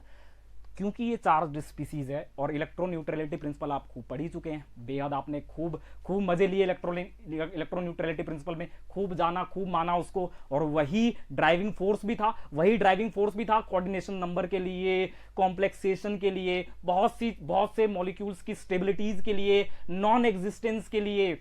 ये सब आपने खूब पढ़ा था कहां पर? इलेक्ट्रो न्यूट्रलिटी में। तो यहां पर भी कुछ ऐसा होगा क्या? हाँ, ऐसा ही होगा, ऐसा ही होगा। दरअसल क्या होगा, जब ये अपने इलेक्ट्रॉन लुटा चुका होगा तो इसे भी फील होगा कि अच्छा ठीक है, इलेक्ट्रॉन लुटा तो दिए, लेकिन लुटाने के बाद अब मेरे ऊपर तो पॉजिटिव चार्ज आ गया, अब मैं क्या करूं, अपने आप को कैसे स्टेबलाइज करूं? और वही वाली बात है, अगर इसने इलेक्ट्रॉन अपने वापस ले लिए तो फिर काय का इलेक्ट्रो पॉजिटिव, फिर काय के लिए जाने जाते हैं कि हाँ हम तो इलेक्ट्रॉन देते हैं, फिर तो कोई मतलब ही नहीं रहा।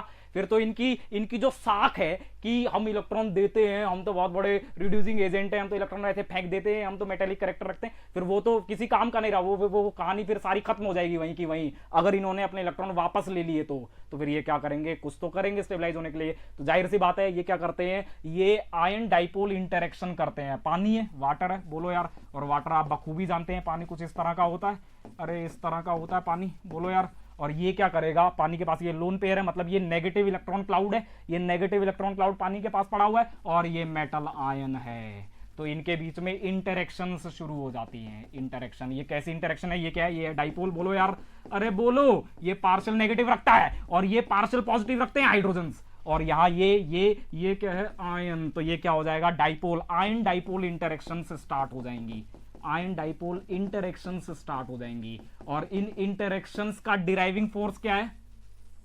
इन इंटरेक्शंस का डिराइविंग फोर्स क्या है? इन इंटरेक्शन का डिराइविंग फोर्स क्या है? डिराइविंग फोर्स बताओ मुझे, इन इंटरेक्शन का डिराइविंग फोर्स क्या है? किस लिए हो रही है इंटरेक्शन? ये इंटरेक्शन क्यों हो रही है? क्योंकि इलेक्ट्रोस्टैटिक अट्रैक्शंस होंगी तो सिस्टम की एनर्जी डिक्रीज करेगी, सिस्टम स्टेबलाइज होंगे। एक बात ये कौन कहता है? ये कौन कहता है? इलेक्ट्रोस्टैटिक्स कहती है। इलेक्ट्रोस्टैटिक्स इसका एक ड्राइविंग फोर्स है, इलेक्ट्रोस्टैटिक्स एक इसका ड्राइविंग फोर्स है। मेटल आयन पॉजिटिवली चार्ज्ड है और यहां पर पानी इसके पास लोन पेयर है, तो नेगेटिव पॉजिटिव के बीच में अट्रैक्शन से सिस्टम की एनर्जी डिक्रीज हो रही है, मतलब सिस्टम स्टेबलाइज हो रहे हैं। ये मेटल आयन स्टेबलाइज हो रहा है, बोलो यार, अरे बोलो। लेकिन एक कमाल और भी है, और वो है एमओटी। वो है एमओटी, जिसे आप सोल्वेशन भी कहते हैं। आप कहते हैं ना, अरे इसका हाइड्रेशन हो गया। हाइड्रेशन पानी के रिस्पेक्ट में अगर मैं बात करूं, अगर वो सॉल्वेंट जो कि स्टेबलाइज करने के लिए जा रहा है, जो कि ये आयन डाइपोल इंटरेक्शन कर रहा है, अगर ये पानी है तो मैं कह दूंगा इसे हाइड्रेशन, और अगर ये पानी नहीं है और कुछ है पानी के अलावा तो फिर मैं कहूंगा सोल्वेशन। बोलो यार। और ये सोल्वेशन, इस सॉल्वेशन की दो वजह हैं। एक तो मैंने बताया इलेक्ट्रोस्टैटिक्स, बोलो यार, ये अट्रैक्शन होगी अपोजिटली चार्ज्ड आयंस में अट्रैक्शन होगी, सिस्टम की एनर्जी डिक्रीज करेगी। और दूसरा तो और कमाल ही हो जाएगा, वो है एमओटी का पर्सपेक्टिव, उसको भी समझते हैं। Solvation of cation. बहुत तगड़ी चीज पढ़ा रहा हूं, समझो मेरी बात। Solvation of cation, solvation of cation, solvation of cation. देखिए आपने ये वाली जो चीजें पढ़ी हुई हैं, ये जो आपने पढ़ा था इलेक्ट्रोन्यूट्रलिटी प्रिंसिपल में, इलेक्ट्रोन्यूट्रलिटी प्रिंसिपल में आपने जो ये पढ़ा था, उसमें आपने क्या पढ़ा था? उसमें आपने पढ़ा था एक प्राइमरी लेयर बनती है पानी की, पानी घेर लेता है, एक प्राइमरी लेयर बना होता है। प्राइमरी लेयर में क्या होगा? प्राइमरी लेयर में क्या होगा? जो पानी के मॉलिक्यूल होंगे वो एक फिक्स डायरेक्शन से आ रहे होंगे और एक ऑक्टाहेड्रल एक्वा कॉम्प्लेक्स देंगे। ये पढ़ा है आपने, अरे कोऑर्डिनेशन में पढ़ा है ये आपने। मैंने क्या कह रहा हूं जो प्राइमरी स्पेयर है, प्राइमरी स्पेयर, उसमें लिगेंड आ रहे हैं इस तरह से। वीबीटी ऐसे एक्सप्लेन करती थी, क्या कहती थी मेटल आयन है, वो अपने वैकेंट हाइब्रिड ऑर्बिटल प्रोवाइड करता है इस लिगेंड को। यहां लिगेंड क्या है? पानी। तो ये आ जाएगा अपने इलेक्ट्रॉन पेयर डोनेट कर देगा, ये भी डोनेट करेगा, यहां से भी होंगे, यहां से भी होंगे और ऐसे डोनेशन से मेटल आयन पर जो कमाल के पॉजिटिव चार्ज से वो डिक्रीज होकर 0 तक आना चाहेंगे एज पर इलेक्ट्रोन्यूट्रलिटी प्रिंसिपल। बोलो यार, ऐसा ही होता था। तो जो प्राइमरी स्पेयर में थे वो एक फिक्स्ड डायरेक्शन से आए थे और एक फिक्स्ड ज्योमेट्री देते थे जिसे हम एक्वा कॉम्प्लेक्स बोलते थे। बोलो यार, ये हम लोग सीख चुके हैं, जान चुके हैं, मान चुके हैं। अरे ये हम लोग सीखे हुए हैं पहले ही। बोलो भाई, उसको हम कॉम्प्लेक्सेशन बोलते थे, कॉम्प्लेक्सेशन। बोलो, उसको कॉम्प्लेक्सेशन बोलते थे। बोलो, जान रहे, आप समझ रहे मेरी बात? तो ये जो मेटल आयन है दरअसल ये कॉम्प्लेक्स के फॉर्म में ही रहेगा, उसी फॉर्म में रहेगा। वही बात याद करो, वैसे ही एग्जिस्ट करेगा ये पानी में, मैं तो आपको एक इंटरेक्शन लेकर आपको ये समझा रहा हूं कि देखो कैसे होमो स्टेबलाइज होते हैं या फिर ल्यूमो स्टेबलाइज होते हैं इस इंटरेक्शन से। एक तो इलेक्ट्रोस्टैटिक्स की वजह से ये इंटरेक्शन काम की है और दूसरा पर्सपेक्टिव है होमो और ल्यूमो का स्टेबलाइजेशन, एमोटिव पर्सपेक्टिव। बोलो यार, वो कैसे होगा उसको सीखते हैं। मान लीजिए आपने एल्युमिनियम 3+ लिया, ठीक है, एल्युमिनियम ले लिया और पानी ले लिया, ठीक है। बोलो यार, अरे बोलो। अब इसके पास जो इसके ल्यूमो है और पानी के पास जो उसके होमो है, दरअसल इनकी एनर्जीज काफी मैच करती हैं, गजब ही मैच करती हैं। कैसे? ऐसे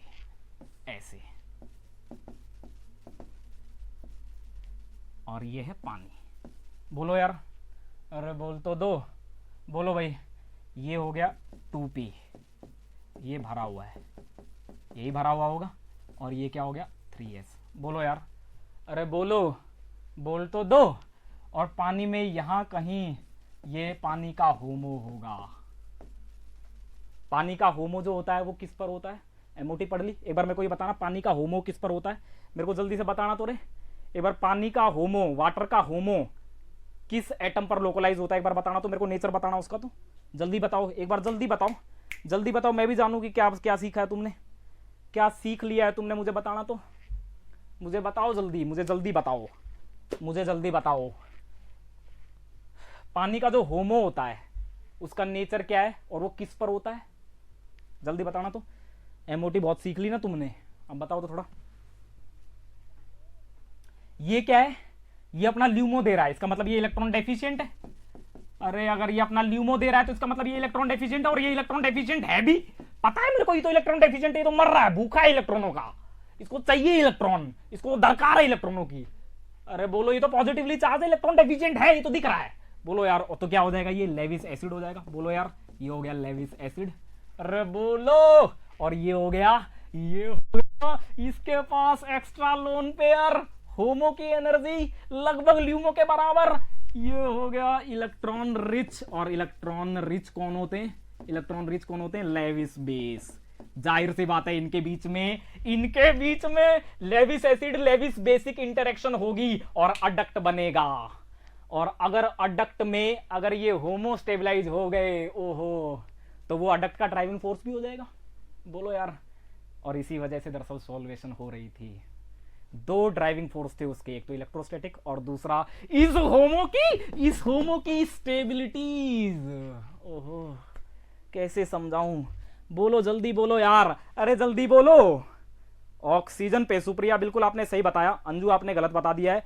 अभी तो हेट्रो एटॉमिक चालू हुआ है क्या रे हर्ष? अभी पॉली एटॉमिक का नहीं सिखाया है। अच्छा सिखाया ही नहीं है क्या अभी तक? कोई नहीं श्रद्धेय जी, सिखा देंगे जल्दी, कोई नहीं, मैं बता देता हूँ। पानी में जो होमो होता है ना, पानी का जो होमो है, पानी का होमो वो ऑक्सीजन पर लोकलाइज होता है। पानी का होमो ऑक्सीजन पर लोकलाइज होता है, नॉन बॉन्डिंग नेचर का होता है। वाटर का होमो नॉन बॉन्डिंग होता है।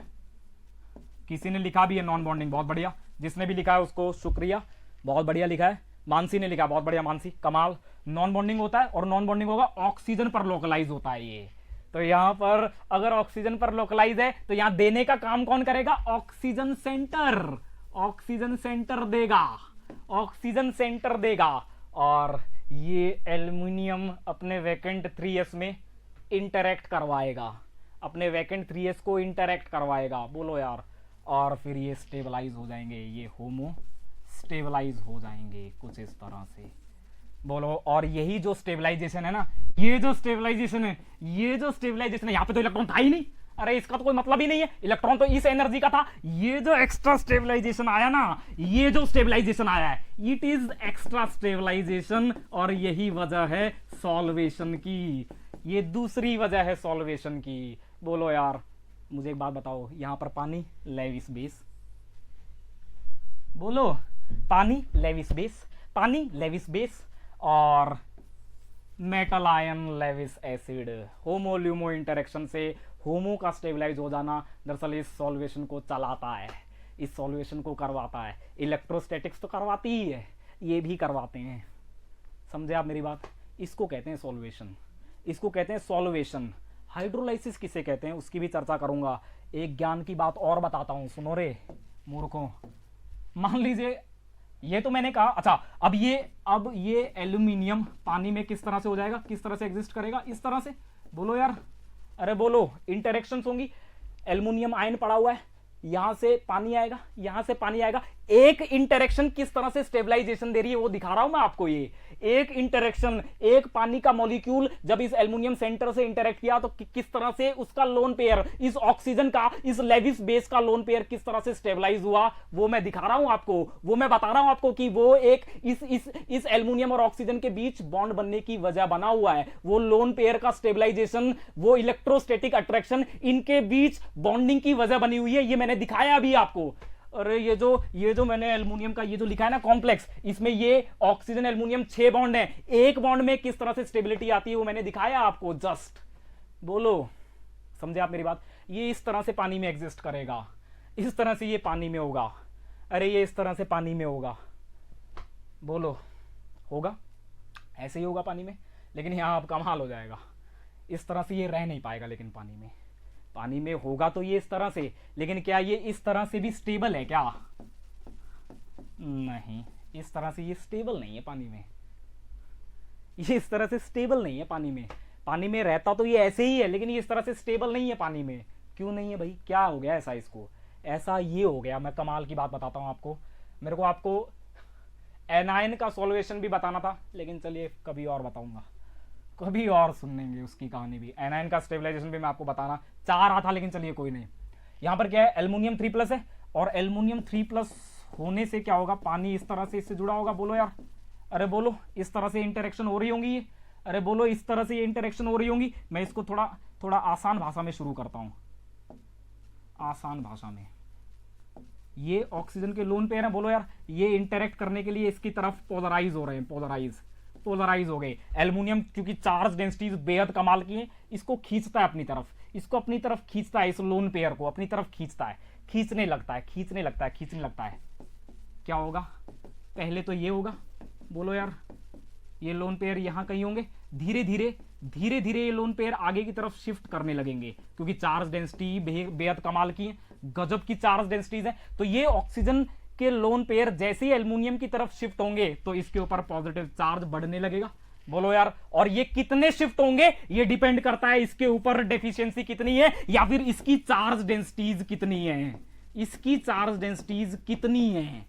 अगर ये भयंकर चार्ज डेंसिटीज रखता है, ये इलेक्ट्रिकली बहुत ज्यादा इंटेंस है, भयंकर चार्ज डेंसिटीज है। चार्ज डेंसिटीज क्या होता है, चार्ज अपॉन साइज, बोलो यार, छोटे साइज का होना चाहिए और बहुत ज्यादा चार्ज होना चाहिए, अगर ऐसा है कि चार्ज डेंसिटीज बहुत ज्यादा है, जैसा कि एल्युमिनियम के केस में है, यहां पर क्या है, यह चार्ज डेंसिटी बहुत ज्यादा है, तो ये क्या करेगा, ऑक्सीजन के इस लोन पेयर को बहुत अपनी तरफ खींच लेगा, कहेगा लाला दे ही दे, लूट लूंगा इसको, पूरी लूटने की कोशिश करता है उस लोन पेयर को। और जैसे ही ऑक्सीजन का लोन पेयर ऑक्सीजन से दूर जाने लगता है, ऑक्सीजन को यह बात गवारा नहीं है, बिल्कुल ऑक्सीजन कहता है नहीं, अपना लूटने नहीं दूंगा, अपना लूटने नहीं दूंगा, चाहे कुछ हो जाए, चाहे दूसरे का मुझे लूटना पड़े, बगल वाले का ही ले लूंगा, लेकिन अपना नहीं लूटने दूंगा, मेरा जा रहा है तो तेरे को नहीं छोड़ूंगा। ऑक्सीजन कुछ इस तरह से सोचता है। क्या कहता है वो, जैसे ही ऑक्सीजन से उसके लोन पेयर उसे दूर जाते हुए दिखते हैं, ऑक्सीजन इन बॉन्डों पर नजर जमाने लगता है, इन बॉन्डों पर ऑक्सीजन की नजर, अपनी नजर गाड़ी कर लेता है, ऑक्सीजन गड़ा देता है, इन इस शेड इलेक्ट्रॉन पेयर पर ऑक्सीजन अपनी नजर पूरी तरह से टिका डालता है, कहता है नहीं अब तो, क्योंकि ये तो जाएंगे, ये तो जाएंगे, ये तो जाएंगे, क्योंकि मैं ही चाह रहा था ऑक्सीजन ने, अरे ऑक्सीजन ने तो शुरू की थी आयन डाइपोल इंटरेक्शन, बोलो यार, ये ion dipole interaction oxygen solvent से ही तो शुरू हुई थी, बोलो यार। और क्योंकि दूसरा एमओटी से मैंने अभी समझाया, इसको स्टेबलाइजेशन भी मिल रहे थे, तो ऑक्सीजन थोड़ा उसके साथ कहता कोई नहीं मेरे को मिल भी रहा है, थोड़ा स्टेबलाइजेशन मिल भी रहा है, तो लेकिन मेरे से दूर चला जाए, ये कैसे संभव है। इसलिए ऑक्सीजन अपना पूरा ध्यान अब इस OH बॉन्ड के इलेक्ट्रॉन पेयर पर लगा डालता है और कहता है ओए इलेक्ट्रोनेगेटिविटी में तेरा बाप हूं, पहले ही हाइड्रोजन को कहता है इलेक्ट्रोनेगेटिविटी में तो तेरा बाप हुई, बाप नहीं तेरा दादा हूं इलेक्ट्रोनेगेटिविटी में, तो एक बात। और दूसरा मेरे पर पॉजिटिव चार्ज आ गया, मेरे पर पॉजिटिव, ऑक्सीजन कहता मेरे पर पॉजिटिव, ये तो संभव ही नहीं है, बिल्कुल ही नहीं है, तो बर्दाश्त ही नहीं करूंगा।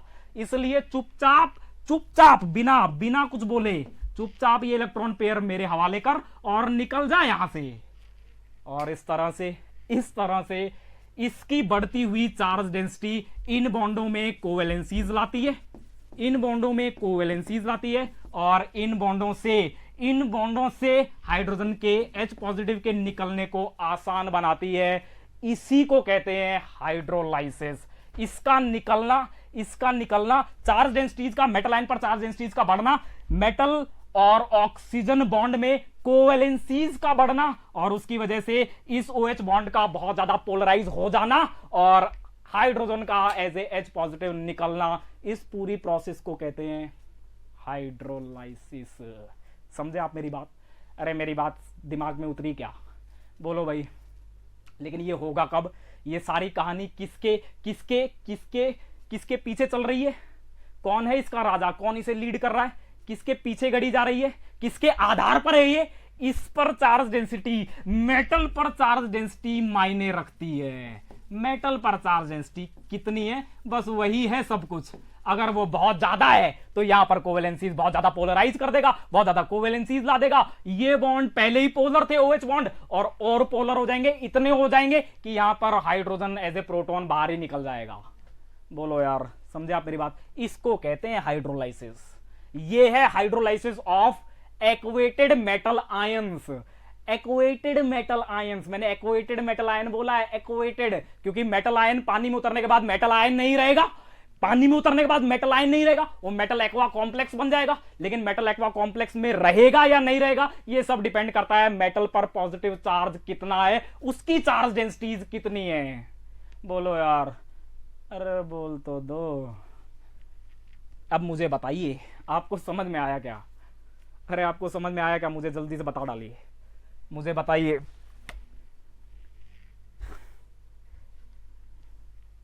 एनायन का इक्वेशन तो मैं सिखाऊंगा, चिंता ही मत करो। एनायन का इक्वेशन तो और भी तगड़ा है, एनायन का इक्वेशन। तो मुझे बताइए, आपको समझ आया क्या? अरे आपको समझ आया क्या? आपको समझ आया क्या? आपको समझ आया क्या? आपको समझ आया क्या?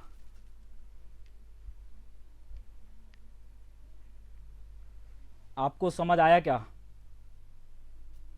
सुप्रिया, जब यहां पर देखिए, अभी तक क्या था, देखिए मैं आपको अभी बता देता हूं। वो कह रही है कि कोवेलेंसी कैसे, मैंने बता दिया। ये क्या है पॉजिटिव, ये क्या है नेगेटिव। ये इंटरेक्शन कैसी है? Ion dipole electrostatic attraction. बोलो यार, ये क्या है?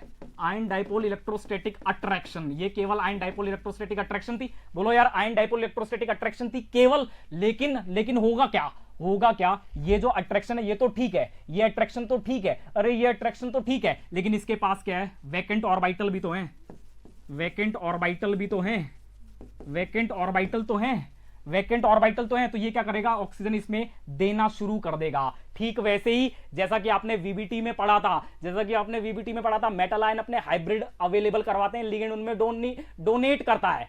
मेटल आयन अपने वैकेंट हाइब्रिड प्रोवाइड करते हैं, लिगेंड उनमें अपने लोन पेयर डोनेट करना शुरू करता है। बोलो यार, अरे बोलो, मैंने बोला, अरे मैंने बोला था, क्या बोला था कि मैंने ये इसका इंटरेक्शन, इस लोन पेयर का इंटरेक्शन, इस होमो का इंटरेक्शन मैंने करवाया था ना भाई, इसके ल्यूमो से मैंने ये इंटरेक्शन करवाई थी ना भाई, इसको स्टेबलाइजेशन मिल रही थी ना वहां पर, अरे इसको स्टेबलाइजेशन मिल रही थी ना वहां पर जो मैंने बनाया था, ये जो स्टेबलाइजेशन मिल रही थी, ये यही तो है, ये यही इंटरेक्शन है, इस लोन पेयर का इस वैकेंट ऑर्बिटल के साथ इंटरेक्ट करना, इसमें डोनेट कर देना, और ये डोनेशन शुरू हो जाएगा। जहां पर भी ओवरलैपिंग शुरू होती है, वहां पर कोवेलेंसी शुरू हो जाती है।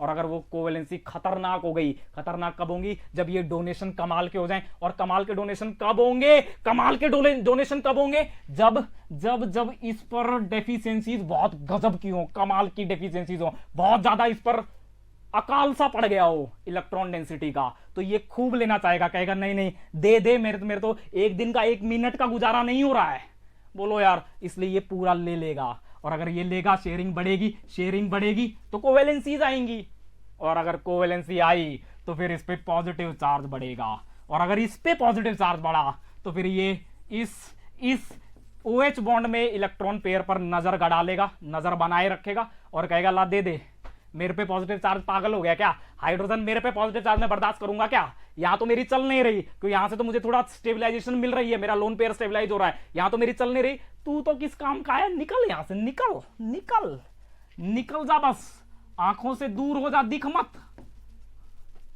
समझे आप मेरी बात, अरे ये है हाइड्रोलाइसिस, समझे आप मेरी बात, समझे क्या आप मेरी बात, ठीक है मानसी, बहुत बढ़िया, बोलो भाई, अरे आप मेरी बात समझे क्या, अच्छा हाइड्रोलाइसिस में क्या किया मैंने, अब मेरी बात ध्यान से सुनना, मैंने हाइड्रोलाइसिस में क्या किया है, मेरी बात ध्यान से सुनना, एल्यूमिनियम है और पानी 6 है, बोलो यार यही है, मैंने क्या किया है, यहां से एक प्रोटॉन निकाल के बाहर फेंक दिया है, यहां से एक पानी में से प्रोटॉन निकाल के बाहर फेंक दिया है, बोलो यार, तो उसे लेगा कौन, ये वाला पानी, बाहर जो पानी पड़ा हुआ है, सेकेंडरी स्पेयर में जो पानी पड़ा है, या सेकेंडरी स्पेयर, अच्छा प्राइमरी स्पेयर जो होता है, प्राइमरी स्पेयर तो डिफाइंड होता है, बोलो यार प्राइमरी स्पेयर तो क्या है, प्राइमरी स्पेयर तो यही है, कॉम्प्लेक्स है प्राइमरी स्पेयर तो, अरे बोलो यार प्राइमरी स्पेयर तो कॉम्प्लेक्स है, इसके अलावा जो भी है वो सेकेंडरी स्पेयर ही है, बोलो यार, अरे बोल तो दो, तो सेकेंडरी स्पेयर में जो पानी पड़ा हुआ है, इसके साथ ये वाला ये बॉन्डेड पानी अपना हाइड्रोजन इसके साथ एक्सचेंज कर लेगा, रिवर्सिबली एक्सचेंज कर लेगा, इसी को बोलते हैं एक्वेटेड मेटल कैटायंस का हाइड्रोलाइसिस, इसी प्रोसेस को बोलते हैं reversible loss of H ion. किसके साथ हो रहा है रिवर्सिबल लॉस, इस बॉन्डेड पानी का, इसमें क्यों, इसकी एसिडिटी बढ़ गई है, इस पानी की, बॉन्डेड पानी की एसिडिटी बढ़ गई है, क्यों बढ़ गई है, क्योंकि बॉन्ड पोलैरिटी बढ़ गई है, ये बॉन्ड पोलैरिटी क्यों बढ़ी थी, क्योंकि ये इंटरेक्शन गजब की हो रही थी, क्योंकि ये डोनेशन कमाल की थी, क्योंकि यहां पर इस मेटल आयन पर चार्ज डेंसिटीज गजब की थी, बोलो यार, अरे बोलो, कमाल थी, कमाल, बोलो। अब ये क्या करेगा, एक पानी अपना H आयन इसको दे देगा, और फिर ये सिस्टम क्या बन जाएगा, ये कॉम्प्लेक्स क्या बन जाएगा, इसीलिए मैंने कहा था क्या ये पानी में उतर गया, कॉम्प्लेक्स इसने बना लिया, 6 पानी इसने जोड़ लिए, लेकिन क्या वो 6 पानी जुड़े हुए 6 पानी इसके साथ जिंदगी बिता लेंगे क्या, बेहतरीन जिंदगी बिताएंगे क्या, ऐश करेंगे क्या, नहीं करेंगे, क्योंकि यहां ऑक्सीजन का जीना आराम हो चुका है, ऑक्सीजन जब देने पे उतारू हुआ तो इतना दे गया कि अब उसे पता चला ओहो मेरे ऊपर ही पॉजिटिव आ गया क्या, ना ये तो मैं बर्दाश्त नहीं करूंगा, हाँ मैं भला कर रहा हूं लेकिन इतना भी नहीं करूंगा कि मेरे ऊपर ही पॉजिटिव आ जाए, तो इसलिए वो क्या करता है, दूसरे वाले OH बॉन्ड में जो इलेक्ट्रॉन पेयर है उस पर नजर टिकाता और कहता है ला दे तेरा बाप हूं मैं इलेक्ट्रोनेगेटिविटी में, इसलिए H को बाहर करता है, तेरा कोई काम नहीं, निकल, समझे आप मेरी बात। तो यहां पर ये एग्जिस्ट कैसे करेगा, इस तरह से 5 पानी और एक OH। ओहो, और क्योंकि अब H आयन निकला है, पॉजिटिव निकला है, तो ये 2 पॉजिटिव हो जाएगा। इसको दरअसल, इस पूरी सीक्वेंस को दरअसल बोलते हैं hydrolysis of metal cations. Hydrolysis of metal cations, इसको बोलते हैं hydrolysis of metal cations. Metal cations, समझे आप मेरी बात? अरे आप मेरी बात समझे क्या? तो 3 तरह की हाइड्रोलाइसिस होती है, तीन सिस्टम्स में अलग अलग तरह की हाइड्रोलाइसिस होती है। कोऑर्डिनेशन कॉम्प्लेक्सेस में हाइड्रोलाइसिस कुछ और है, वहां पर लिगेंड सब्स्टिट्यूशन रिएक्शन है। कोवेलेंट में मैंने बताया साइड एटम हटा दो, लीविंग ग्रुप लीव करवा दो और उसकी जगह OH लगा दो। और ये एक्वेटेड मेटल कॉम्प्लेक्सेस हैं, एक्वा मेटल कॉम्प्लेक्सेस हैं। इनमें क्या होता है, रिवर्सिबल लॉस होता है H आयन का, रिवर्सिबल लॉस होता है H आयन का। बाउंडेड वाटर मॉलिक्यूल और secondary sphere unbounded water molecule के बीच में। बाउंडेड वाटर मॉलिक्यूल जो कि कॉम्प्लेक्स के फॉर्मूले में आपको दिखेगा, अरे बाउंडेड तो वही है ना जो डायरेक्टली जुड़ा हुआ है, जो प्राइमरी स्पेयर में आ रहा है, उस बाउंडेड। और जो सेकेंडरी स्पेयर में जो दूर है, दूर से हाथ हिला रहा है वो, हाँ हाँ मैं भी कुछ फील कर ही रहा हूं, हाँ हाँ, समझे आप मेरी बात? अरे बोलो बोलो भाई, समझे आप मेरी बात? इनके बीच reversible loss of H ion, इस प्रोसेस को बोलते हैं हाइड्रोलाइसिस एक्वेटेड मेटल आयंस में। अच्छा, ये होगा या नहीं होगा किस पे डिपेंड करता है? ये किस पे डिपेंड करता है? कोवेलेंसी पर। और कोवेलेंसी किस पे डिपेंड करती है? मेटल आयन पर चार्ज डेंसिटीज पर। और मेटल आयन पर चार्ज डेंसिटीज किस पे डिपेंड कर रही थी? मैंने बताया था चार्ज और साइज पर। चार्ज और साइज पर। अगर चार्ज कम हो जाए, साइज बढ़ जाए, तो चार्ज डेंसिटीज घट जाएंगी। और अगर चार्ज डेंसिटीज घट गई तो फिर उतनी कमाल की कोवेलेंसी यहां नहीं आ पाएगी। और कमाल की कोवेलेंसी नहीं आई तो इसके ऊपर पॉजिटिव चार्ज भी कमाल के नहीं आएंगे ऑक्सीजन पर, और ये बॉन्ड भी उतना पोलराइज नहीं होगा कि टूट जाए। और फिर ऐसी स्पीसीज इसी फॉर्म में एग्जिस्ट करती रहेंगी। और अगर रिवर्सिबल H आयन का लॉस और गेन नहीं हुआ तो ये इसी तरह से एग्जिस्ट करेंगी, तो मतलब वो हाइड्रोलाइसिस के लिए नहीं जाएंगी। एग्जांपल बताता हूं, मान लीजिए आपने सोडियम ले लिया, सोडियम ले लिया।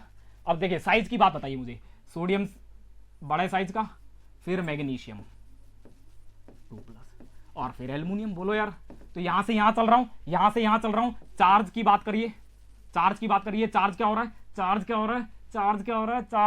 चार्ज क्या हो रहा है? यहां से यहां चल रहा हूं तो चार्ज बढ़ रहा है। इस पर 1 चार्ज है, इस पर 2 चार्ज है, ये 3 चार्ज है। बोलो यार, +1 +2 +3, चार्ज बढ़ रहा है। ओहो, चार्ज बढ़ गया। साइज की चर्चा करूं तो, साइज की चर्चा करूं तो ये बिगर साइज का है, ये बिगर साइज का है। बोलो यार, अब अगर चार्ज डेंसिटीज की बात करूं तो चार्ज डेंसिटीज सबसे कम इसकी सबसे कम, और सबसे ज्यादा इसकी। कमाल की, कमाल चार्ज डेंसिटीज, कमाल high charge densities, high charge densities. और अगर लो, इसकी पुअर और लो चार्ज डेंसिटी। और अगर लो चार्ज डेंसिटी होंगी तो मैंने बोला उतनी कोवेलेंसीज नहीं आ पाएंगी, कोवेलेंसीज नहीं आ पाएंगी, कोवेलेंसीज नहीं आ पाई, कोवेलेंसीज नहीं आ पाई तो फिर इस पर ऑक्सीजन पर पार्शियल पॉजिटिव बहुत कमाल का नहीं होगा। और अगर बहुत कमाल का नहीं हुआ तो ये बॉन्ड भी उतने ज्यादा पोलराइज नहीं होंगे, और नहीं होंगे तो ये H टिका रहेगा, छोड़ के जाएगा नहीं। और अगर टिका रहा तो ऐसा कुछ नहीं होगा। बोलो यार, अगर टिका रहा, प्राइमरी स्पेयर में अगर H आयन लगा ही रहा, निकल के सेकेंडरी वाले के साथ एक्सचेंज नहीं हुआ, तो फिर काहे का हाइड्रोलाइसिस? तो इसका मतलब ये हुआ कि इसकी चार्ज डेंसिटी सबसे कम है, इसकी थोड़ी सी ज्यादा है, इसकी तो बहुत ज्यादा है। इसकी इतनी कमाल है कि यहां पर हाइड्रोलाइसिस हो जाते हैं, यहां पर एक्सचेंज हो जाते हैं रिवर्सिबल, यहां नहीं होते। तो अगर मैं बात करूं तो पानी में ये एग्जिस्ट करेगा ठीक इसी तरह से एग्जिस्ट करेगा। No hydrolysis. बोलो यार, कोई हाइड्रोलाइसिस नहीं होगा। क्यों नहीं हुआ? क्योंकि चार्ज डेंसिटीज लो है, लो चार्ज डेंसिटीज। बोलो यार, पुअर चार्ज डेंसिटीज। मैग्नीशियम की बात करूंगा तो ये भी इसी तरह से बरकरार रहेगा, कोई दिक्कत नहीं, नो हाइड्रोलाइसिस, लो चार्ज डेंसिटीज। लेकिन अगर मैं एल्युमिनियम ले आऊं, बोलो भाई 3+, यस, हाइड्रोलाइसिस, यस, कमाल चार्ज डेंसिटीज। अगर मैं आयरन ले आऊं, आयरन पानी ले आऊं 3 पॉजिटिव, यहां पर भी यस, कमाल चार्ज डेंसिटीज।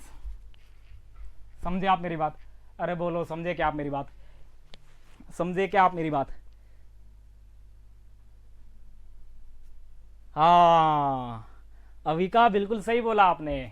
पहले प्राइमरी इंटरेक्शन हाइड्रेशन होता है, सॉल्वेशन होता है, और अगर वो सॉल्वेशन बहुत कमाल का हो जाए, वो सॉल्वेशन बहुत कमाल का हो जाए, मतलब वही एमओटी वही एमओटी वही एमओटी वही एमओटी, अगर ये इंटरेक्शन बहुत कमाल की हो जाए, ये गजबी हो जाए, तो फिर बॉन्डों में कोवेलेंसीज बहुत कमाल की हो जाएंगी, बहुत ज्यादा बढ़ जाएंगी। और अगर OH बॉन्ड में कोवेलेंसी बहुत बढ़ ओ एम बॉन्ड में अगर कोवेलेंसी बहुत ज्यादा बढ़ गई, यहां अगर डोनेशन कमाल के हो गए, यहां अगर डोनेशन कमाल के हो गए ऑक्सीजन से मेटल की तरफ, तो फिर OH बॉन्ड ये बहुत ज्यादा पोलराइज हो जाएगा और अनस्टेबल हो जाएगा। अब ये हाइड्रोजन निकल जाएगा बाहर, कहेगा नहीं अब मैं अंदर नहीं रह सकता, क्योंकि ये जो इलेक्ट्रॉन पेयर था, शेड इलेक्ट्रॉन पेयर, ये पूरी तरह से ऑक्सीजन पर जा चुका है। तो फिर अब रहने का क्या ही मतलब है, ऑक्सीजन पूरा ही ले चुका है, उस शेड इलेक्ट्रॉन पेयर को अपना बना चुका है। तो अब शेयरिंग के नाम पे कुछ बचा ही नहीं है हाइड्रोजन के लिए। तो हाइड्रोजन कहता है जब मेरे लिए कुछ बचा ही नहीं है तो मैं क्या करूंगा यहाँ रहकर। इसलिए वो बाहर जो सेकेंडरी स्पेयर में अनबॉन्डेड वाटर मॉलिक्यूल है उनके साथ जाके चिपक जाता है और हाइड्रोनियम आयन देता है। हाइड्रोनियम आयन देता है। इसका एक और प्रोडक्ट लिख लीजिए, इसका प्रोडक्ट H3O पॉजिटिव। समझे आप मेरी बात? ऐसा हो जाता है, अरे ऐसा हो जाता है, समझे आप मेरी बात? ऐसा हो जाता है, समझे क्या? समझे क्या? बताइए मुझे, अरे बताओ जल्दी यार, जल्दी बताइए। इसीलिए तो कहते हैं, ओए इसीलिए कहते हैं, इसीलिए खूब आपने सुना होगा एल्युमिनियम की एक्वा सॉल्यूशन, एल्युमिनियम 3+ की एक्वा सॉल्यूशन, इसकी एक्वा सॉल्यूशन एसिडिक होती है। हाँ इसीलिए होती है क्योंकि हाइड्रोलाइज हो जाता है इसका, क्योंकि ये हाइड्रोलाइसिस के लिए चला जाता है। टिटेनियम+4, ओहो ये भी एसिडिक है। हाँ एसिडिक होगा भाई, चार्ज डेंसिटीज कमाल की हैं। जो जब ये पानी में उतरेगा और ये जो कॉम्प्लेक्स बनाएगा, जब ये पानी में उतरेगा और ये जो कॉम्प्लेक्स बना रहा होगा, जो एक्वा कॉम्प्लेक्स ये बना रहा होगा, ये जो एक्वा कॉम्प्लेक्स बना रहा होगा, वो अपने आप में बहुत ज्यादा अनस्टेबल होगा भाई, अपने आप में अनस्टेबल होगा। क्यों? क्योंकि चार्ज डेंसिटीज बहुत ज्यादा है, +4 पॉजिटिव चार्ज है, और इसका इस टिटेनियम का बिल्कुल गुजारा नहीं हो रहा है इस वीक डोनेशन से, इस वीक डोनेशन से, इस इलेक्ट्रॉन पेयर के, इस लोन पेयर के वीक इंटरेक्शन से इसका बिल्कुल गुजारा नहीं हो रहा। इसका पॉजिटिव चार्ज बेहद कम डिक्रीज हो रहा है। इसलिए कहता है नहीं मेरी भूख अभी मिटी नहीं है, भयंकर भूख है, बहुत ज्यादा कमी है, काल पड़ा हुआ कुआ है मेरे पास, तो और दे, और चाहिए मुझे। और ये खूब लेता है, यहां से खूब ले लेता है, इतना ले लेता है कि ये पार्शियल पॉजिटिव बहुत हाई हो जाते हैं और ये बॉन्ड टूट के hydrogen as a H ion निकल जाता है और सॉल्यूशन एसिडिक्स हो जाती हैं, एसिडिक। समझे आप मेरी बात? तो ये सारी कहानी थी एक्वेटेड मेटल कैटायन के हाइड्रोलाइसिस की। अब मैं बात करता हूं, अब मैं चर्चाएं करता हूं, तो यहां से आपको समझ में आ गया होगा ऑक्सीडेशन स्टेट जैसे जैसे बढ़ेगी, ऑक्सीडेशन स्टेट जैसे जैसे बढ़ेगी, पहला ऑक्सीडेशन स्टेट जैसे जैसे बढ़ेगी, हाइड्रोलाइसिस की टेंडेंसीज में जिक्र कर देता हूं। टेंडेंसी ऑफ हाइड्रोलाइसिस, हाइड्रोलाइसिस की टेंडेंसी किस पे डिपेंड करती है? हाइड्रोलाइसिस की टेंडेंसी किस पे डिपेंड करती है? किसके लिए है ये? एक्वेटेड मेटल आयंस के लिए, एक्वेटेड मेटल आयंस के लिए। एक्वेटेड मेटल आयंस को समझना ही पहले बहुत जरूरी था, दूसरा तो बहुत आसान है, दूसरे के लिए तो कुछ करना ही नहीं है। जो प्रीडोमिनेंट कोवेलेंट स्पीसीज है उनमें तो कुछ नहीं करना, उसमें तो आपको बस ये देखना है सेंटर एटम जो है ना, सेंट्रल एटम, उस पर डेफिशिएंसी होनी चाहिए, उसके पास वैकेंट ऑर्बिटल होना चाहिए और उस पर स्टेरिक क्राउडिंग नहीं होनी चाहिए, बस इतना सा चेक करना और हाइड्रोलाइसिस करवा डालना है। अरे predominant covalent species PCl3, SiCl4, SF6, उनकी जो मैं जिक्र कर रहा था, AsCl3, उनका जो जिक्र कर रहा था उसमें आपको कुछ चेक नहीं करना, वो तो बेहद आसान है। उसमें तो केवल आपको देखना है सेंट्रल एटम जहां पर डेफिशिएंसी है वहां पर क्या वैकेंट ऑर्बिटल है, एक तो ये चेक कर लेना है और फिर दूसरा चेक कर लेना है अगर मैं पानी उससे जोड़ूं तो स्टेरिक क्राउडिंग ना हो।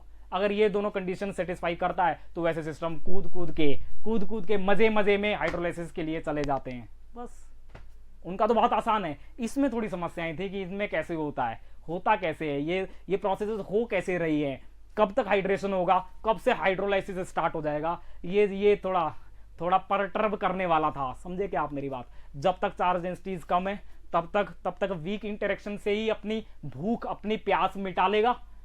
OH बॉन्ड उतने ज्यादा पोलराइज नहीं होंगे, क्योंकि O मेटल बॉन्ड में उतनी ज्यादा कोवेलेंसी नहीं है, कोई जरूरत भी नहीं है मेटल को, क्योंकि चार्ज डेंसिटी उतनी है ही नहीं। बोलो यार, ऑक्सीडेशन स्टेट उतनी हाई है नहीं, लो ऑक्सीडेशन स्टेट है, साइज भी बहुत बड़े हैं, तो फिर यहां पर उतनी कोवेलेंसीज है नहीं, तो ज्यादा पोलैरिटी OH बॉन्ड में चाहिए भी नहीं आएगी, और H आयन लूज भी नहीं करेगा। लेकिन अगर उल्टा हो जाए तो फिर कयामत आ जाएगी और सॉल्यूशंस एसिडिक बन जाएंगी। ये बात आपको समझ में आई होगी। इन्हीं को मेटल एक्वेटेड मेटल आयंस का हाइड्रोलाइसिस कहते हैं। समझ में आया क्या? बोलो यार। पहली, oxidation state must be high, oxidation state must be greater और इक्वल टू 3।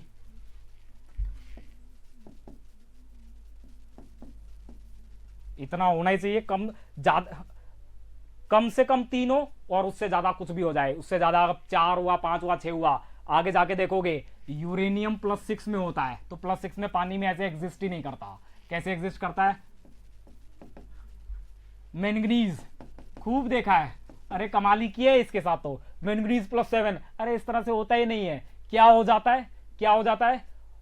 हाइड्रोक्सो और ऑक्सो, हाइड्रोक्सो एसिड्स और ऑक्सो एसिड्स में कन्वर्ट हो जाता है, हाइड्रोक्सो एसिड्स और ऑक्सो एसिड्स में कन्वर्ट हो जाता है। यही हुआ है, अरे यही हुआ है यहां पर। देखिए, अरे देखिए ये क्या हो रहा है, यहां से जैसे ही H मैंने निकाला, तो ये पानी क्या बन गया? हाइड्रोक्साइड। तो ये क्या हो गए? Hydroxo acids. ये हाइड्रोक्सो एसिड्स हो गए। और कमाल की बात बताऊं, अगर वेनेडियम के साथ यही खेल खेल दोगे ना, वेनेडियम को ले आओगे, वेनेडियम 3+ को, तो कमाल ही हो जाएगा। वेनेडियम में क्या होता है? एक ही पानी मॉलिक्यूल, एक ही वाटर मॉलिक्यूल, एक ही वाटर मॉलिक्यूल से दोनों H निकल जाते हैं, और अगर दोनों H निकलते हैं तो फिर वो कुछ इस तरह से एग्जिस्ट करता है, इस तरह से। बोलो यार, ऐसा हो जाता है। इसको कहते हैं ऑक्सो एसिड्स। यहीं से तो आया है ऑक्सो एसिड्स, ऑक्सो हाइड्रोक्सो यहीं से आया है। एक्वा ऑक्सो ऑक्सो, वो सब यहीं से आया है, वो सब हाइड्रोलाइसिस के ही प्रोडक्ट हैं। बोलो यार, समझे क्या आप मेरी बात? अरे मेरी बात समझे क्या? +7 में मैंगनीज ऐसे नहीं होगा, इस तरह से आपने खूब मरे हो, खूब देखा है ऐसा। +6 में क्रोमियम ऐसा नहीं होता, आपने खूब देखा है, CrO4 2-। ये सब क्या है? ये हाइड्रोलाइज्ड प्रोडक्ट ही हैं। इन्होंने पहले एक्वा बनाया होगा, फिर हाइड्रोक्सो बनाया, और फिर ऑक्सो बना दिया। बोलो यार, अरे बोल तो दो, बोलो भाई। समझे आप मेरी बात समझे क्या? मेरी बात समझ गए क्या? अच्छा हाँ, हाई ऑक्सीडेशन स्टेट हो 3 या उससे ज्यादा, और साइज छोटा हो, स्मॉलर इन साइज, छोटे साइज का हो। समझे आप मेरी बात? चलें आगे? चलें क्या आगे? रेट ऑफ हाइड्रोलाइसिस किस पे डिपेंड करेगा?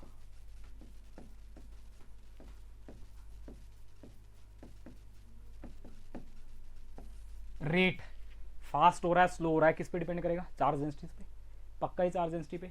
जहां पर चार्ज डेंसिटीज हाई हैं, जैसे अभी मैंने बोला, मान लो मैंगनीज +7 ही आ गया, पानी में मैंगनीज +7 ही उतर गया, तबाही ला देगा। ये तो तबाही ला देगा, इतनी तेजी से रिएक्शन होगा कि आपको हवा नहीं लगेगी, स्पेक्ट्रोस्कोपिक टेक्निक्स को ही हवा नहीं लगेगी। कैसे हुआ ये? इतनी जल्दी कैसे हो गया? अरे इतनी फास्ट होगा कि इसको इंस्पेक्ट कर पाना, इसको फॉलो कर पाना बहुत मुश्किल हो जाएगा, इसको इन्वेस्टिगेट कर पाना बहुत मुश्किल हो जाएगा। काइनेटिक्स इतनी तेजी से चलेगी कि हवा ही नहीं लगेगी। कैसे हुआ? कैसे पानी आया तुरंत? कैसे वो एक एच लूज किया, दूसरा किया, सबने ऐसा एक साथ कैसे किया? कुछ समझ में नहीं आएगा। कहां डोनेशन हुए, कैसे डबल बॉन्ड बन गए, कुछ समझ में नहीं आएगा। क्यों हुआ ऐसा? क्यों हुआ? क्योंकि भूख ही इतनी ज्यादा थी, क्योंकि चार्ज डेंसिटीज ही इतनी हाई थी। बोलो यार, सब कुछ चार्ज डेंसिटी पर। अगर चार्ज डेंसिटीज बहुत हाई हैं तो बहुत तेजी से उस पर अटैक होंगे, बहुत तेजी से जुड़ेगा, और बहुत तेजी से एचाइन वेचाइन निकल के बाहर हो जाएंगे। बोलो, बहुत तेजी से जुड़ेगा, तुरंत अटैक हो जाएंगे, पानी तुरंत अपने लोन पे डोनेट कर देगा, खूब जल्दी एकदम दे देगा, ले जा, क्योंकि वहां आग लगी हुई है। ये मैंगनीज +7 है, पानी दे देगा, और जैसे देगा होश खो बैठेगा, तुरंत एच को क्या निकल रहे, निकल बाहर निकल, सब सारे एच बाहर निकल जाएंगे। बोलो भाई, समझे क्या? तो ये सब कहां से आया? ये काइनेटिक्स, इतना तेजी, ये तेजी कहां से आई? ये जो रैपिडिटी कहां से हुई, कहां से हुआ? ये सब चार्ज डेंसिटीज का खेल है। अगर चार्ज डेंसिटी ज्यादा है, मतलब अगर कमी डेथ बहुत ज़्यादा है, डेफिशिएंसीज बहुत ज़्यादा है, तो तुरंत तुरंत बहुत तेज़ी से अटैक होंगे, बहुत फास्ट हाइड्रोलाइसिस होगा। तो सबसे पहला जो है, सबसे पहला चार्ज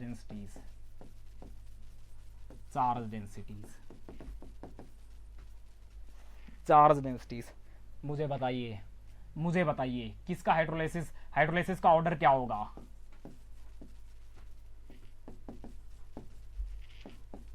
हाइड्रोलाइसिस का रेट ऑर्डर क्या होगा?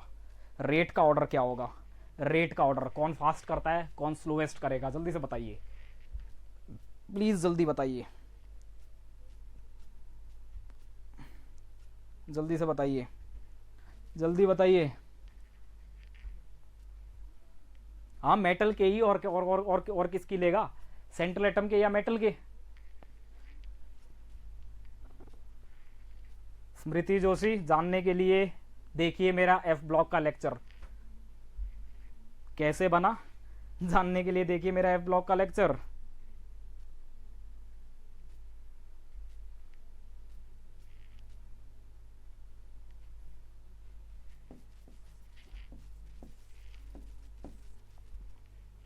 मानसी बहुत बढ़िया, अंजू बहुत बढ़िया, समर, अरे समर फंस गया क्या समर? अंजू सही बोला आपने, चंचल सही बोला आपने, चार्ज डेंसिटी, हाँ ठीक है।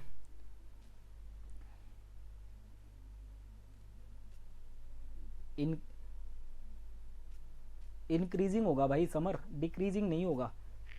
गौरव बहुत बढ़िया, आपने सही बोला गौरव।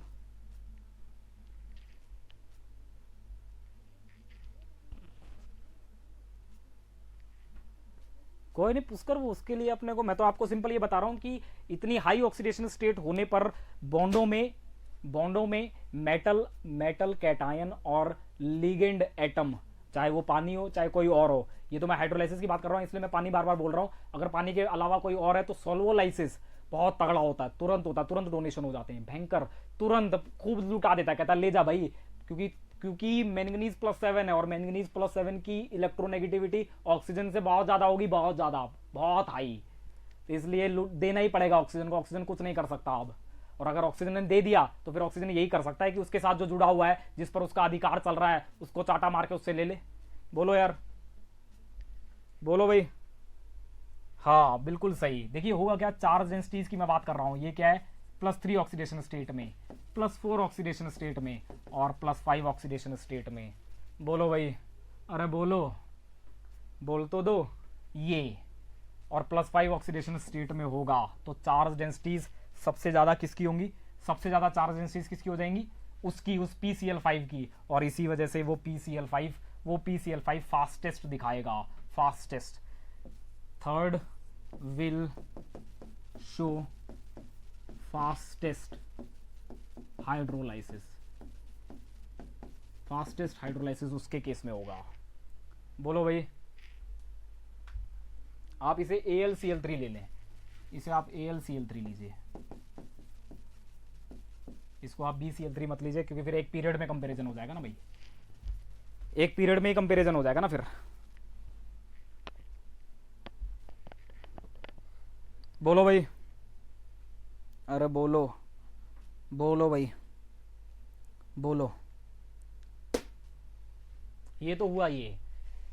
अगर मैं बात करूं, देखिए चार्ज डेंसिटी बहुत इंपॉर्टेंट है, चार्ज डेंसिटी से ही आप दूसरा खेल भी खेल सकते हैं, आप चार्ज डेंसिटी से ही खेल सकते हैं खूब आसानी से। मुझे बताइए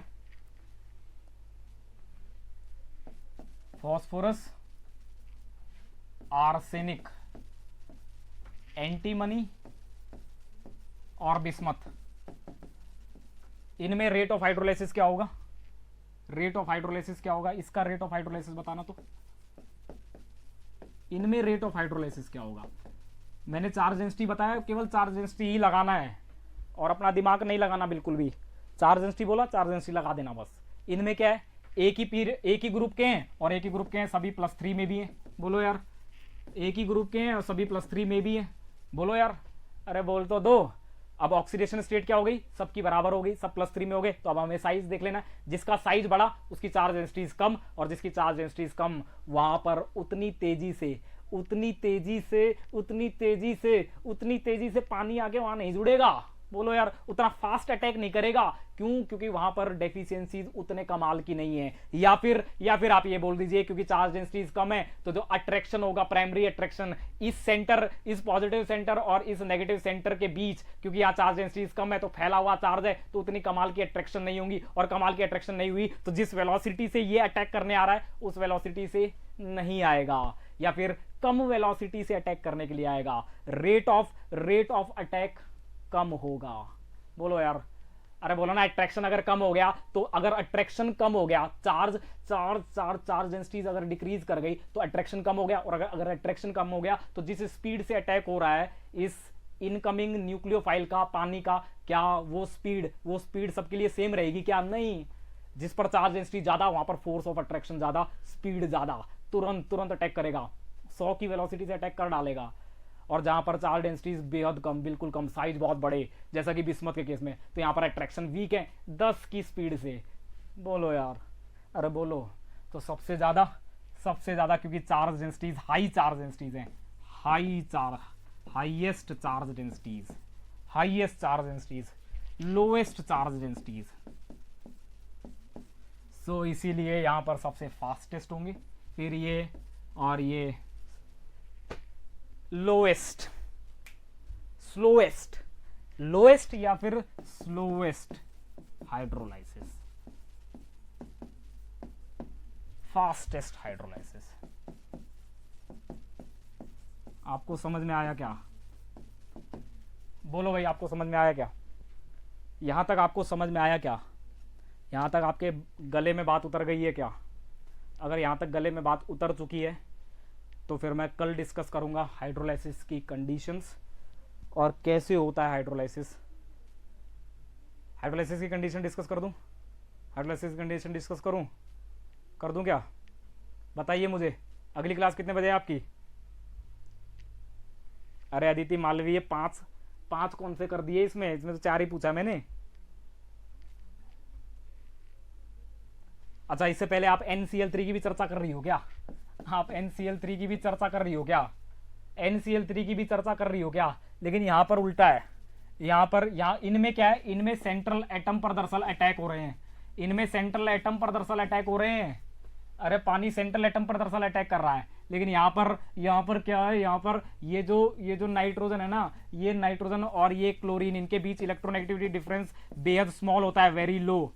और वेरी लो होने की वजह से क्या होगा? पार्शियल नेगेटिव यहां पर होगा। अब सॉरी, पार्शियल नेगेटिव यही होगा, यहां होगा पार्शियल नेगेटिव, नाइट्रोजन सेंटर पे, यहां पॉजिटिव होगा। अब अरे यहां देखो, यहां सेंट्रल एटम सब पॉजिटिव ऑक्सीडेशन स्टेट में, phosphorus, arsenic, antimony, bismuth, central atom positive oxidation state में। लेकिन NCl3 में अगर चर्चा करोगे तो यहां नाइट्रोजन पार्शियल नेगेटिव रखता है। बोलो भाई।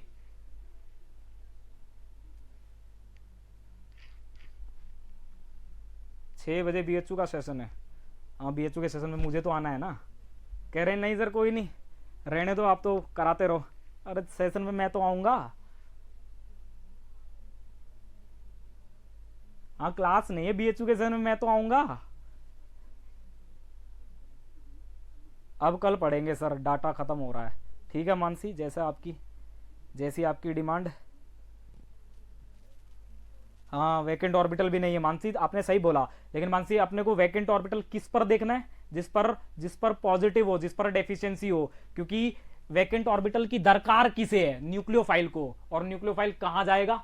जहां पर पॉजिटिविटी हो, जहां पर डेफिशिएंसीज हो। अब यहां पर डेफिशिएंसी क्लोरीन में है तो न्यूक्लियोफाइल कहां जाएगा? क्लोरीन पर। बोलो यार, तो वैकेंट ऑर्बिटल कहां देखना पड़ेगा? अरे न्यूक्लियोफाइल को अटैच करवाना है ना, तो वैकेंट ऑर्बिटल के थ्रू ही तो अटैच करवाओगे। तो वो वैकेंट ऑर्बिटल कहां देखना है? क्लोरीन पर, नाइट्रोजन पर नहीं। ठीक है, मिलते हैं अगली क्लास में कुछ और बेहतरीन कॉन्सेप्ट्स के साथ। तब तक के लिए आप सबका जी भर के शुक्रिया। मिले अगली क्लास में। बाय बाय दोस्तों, बाय।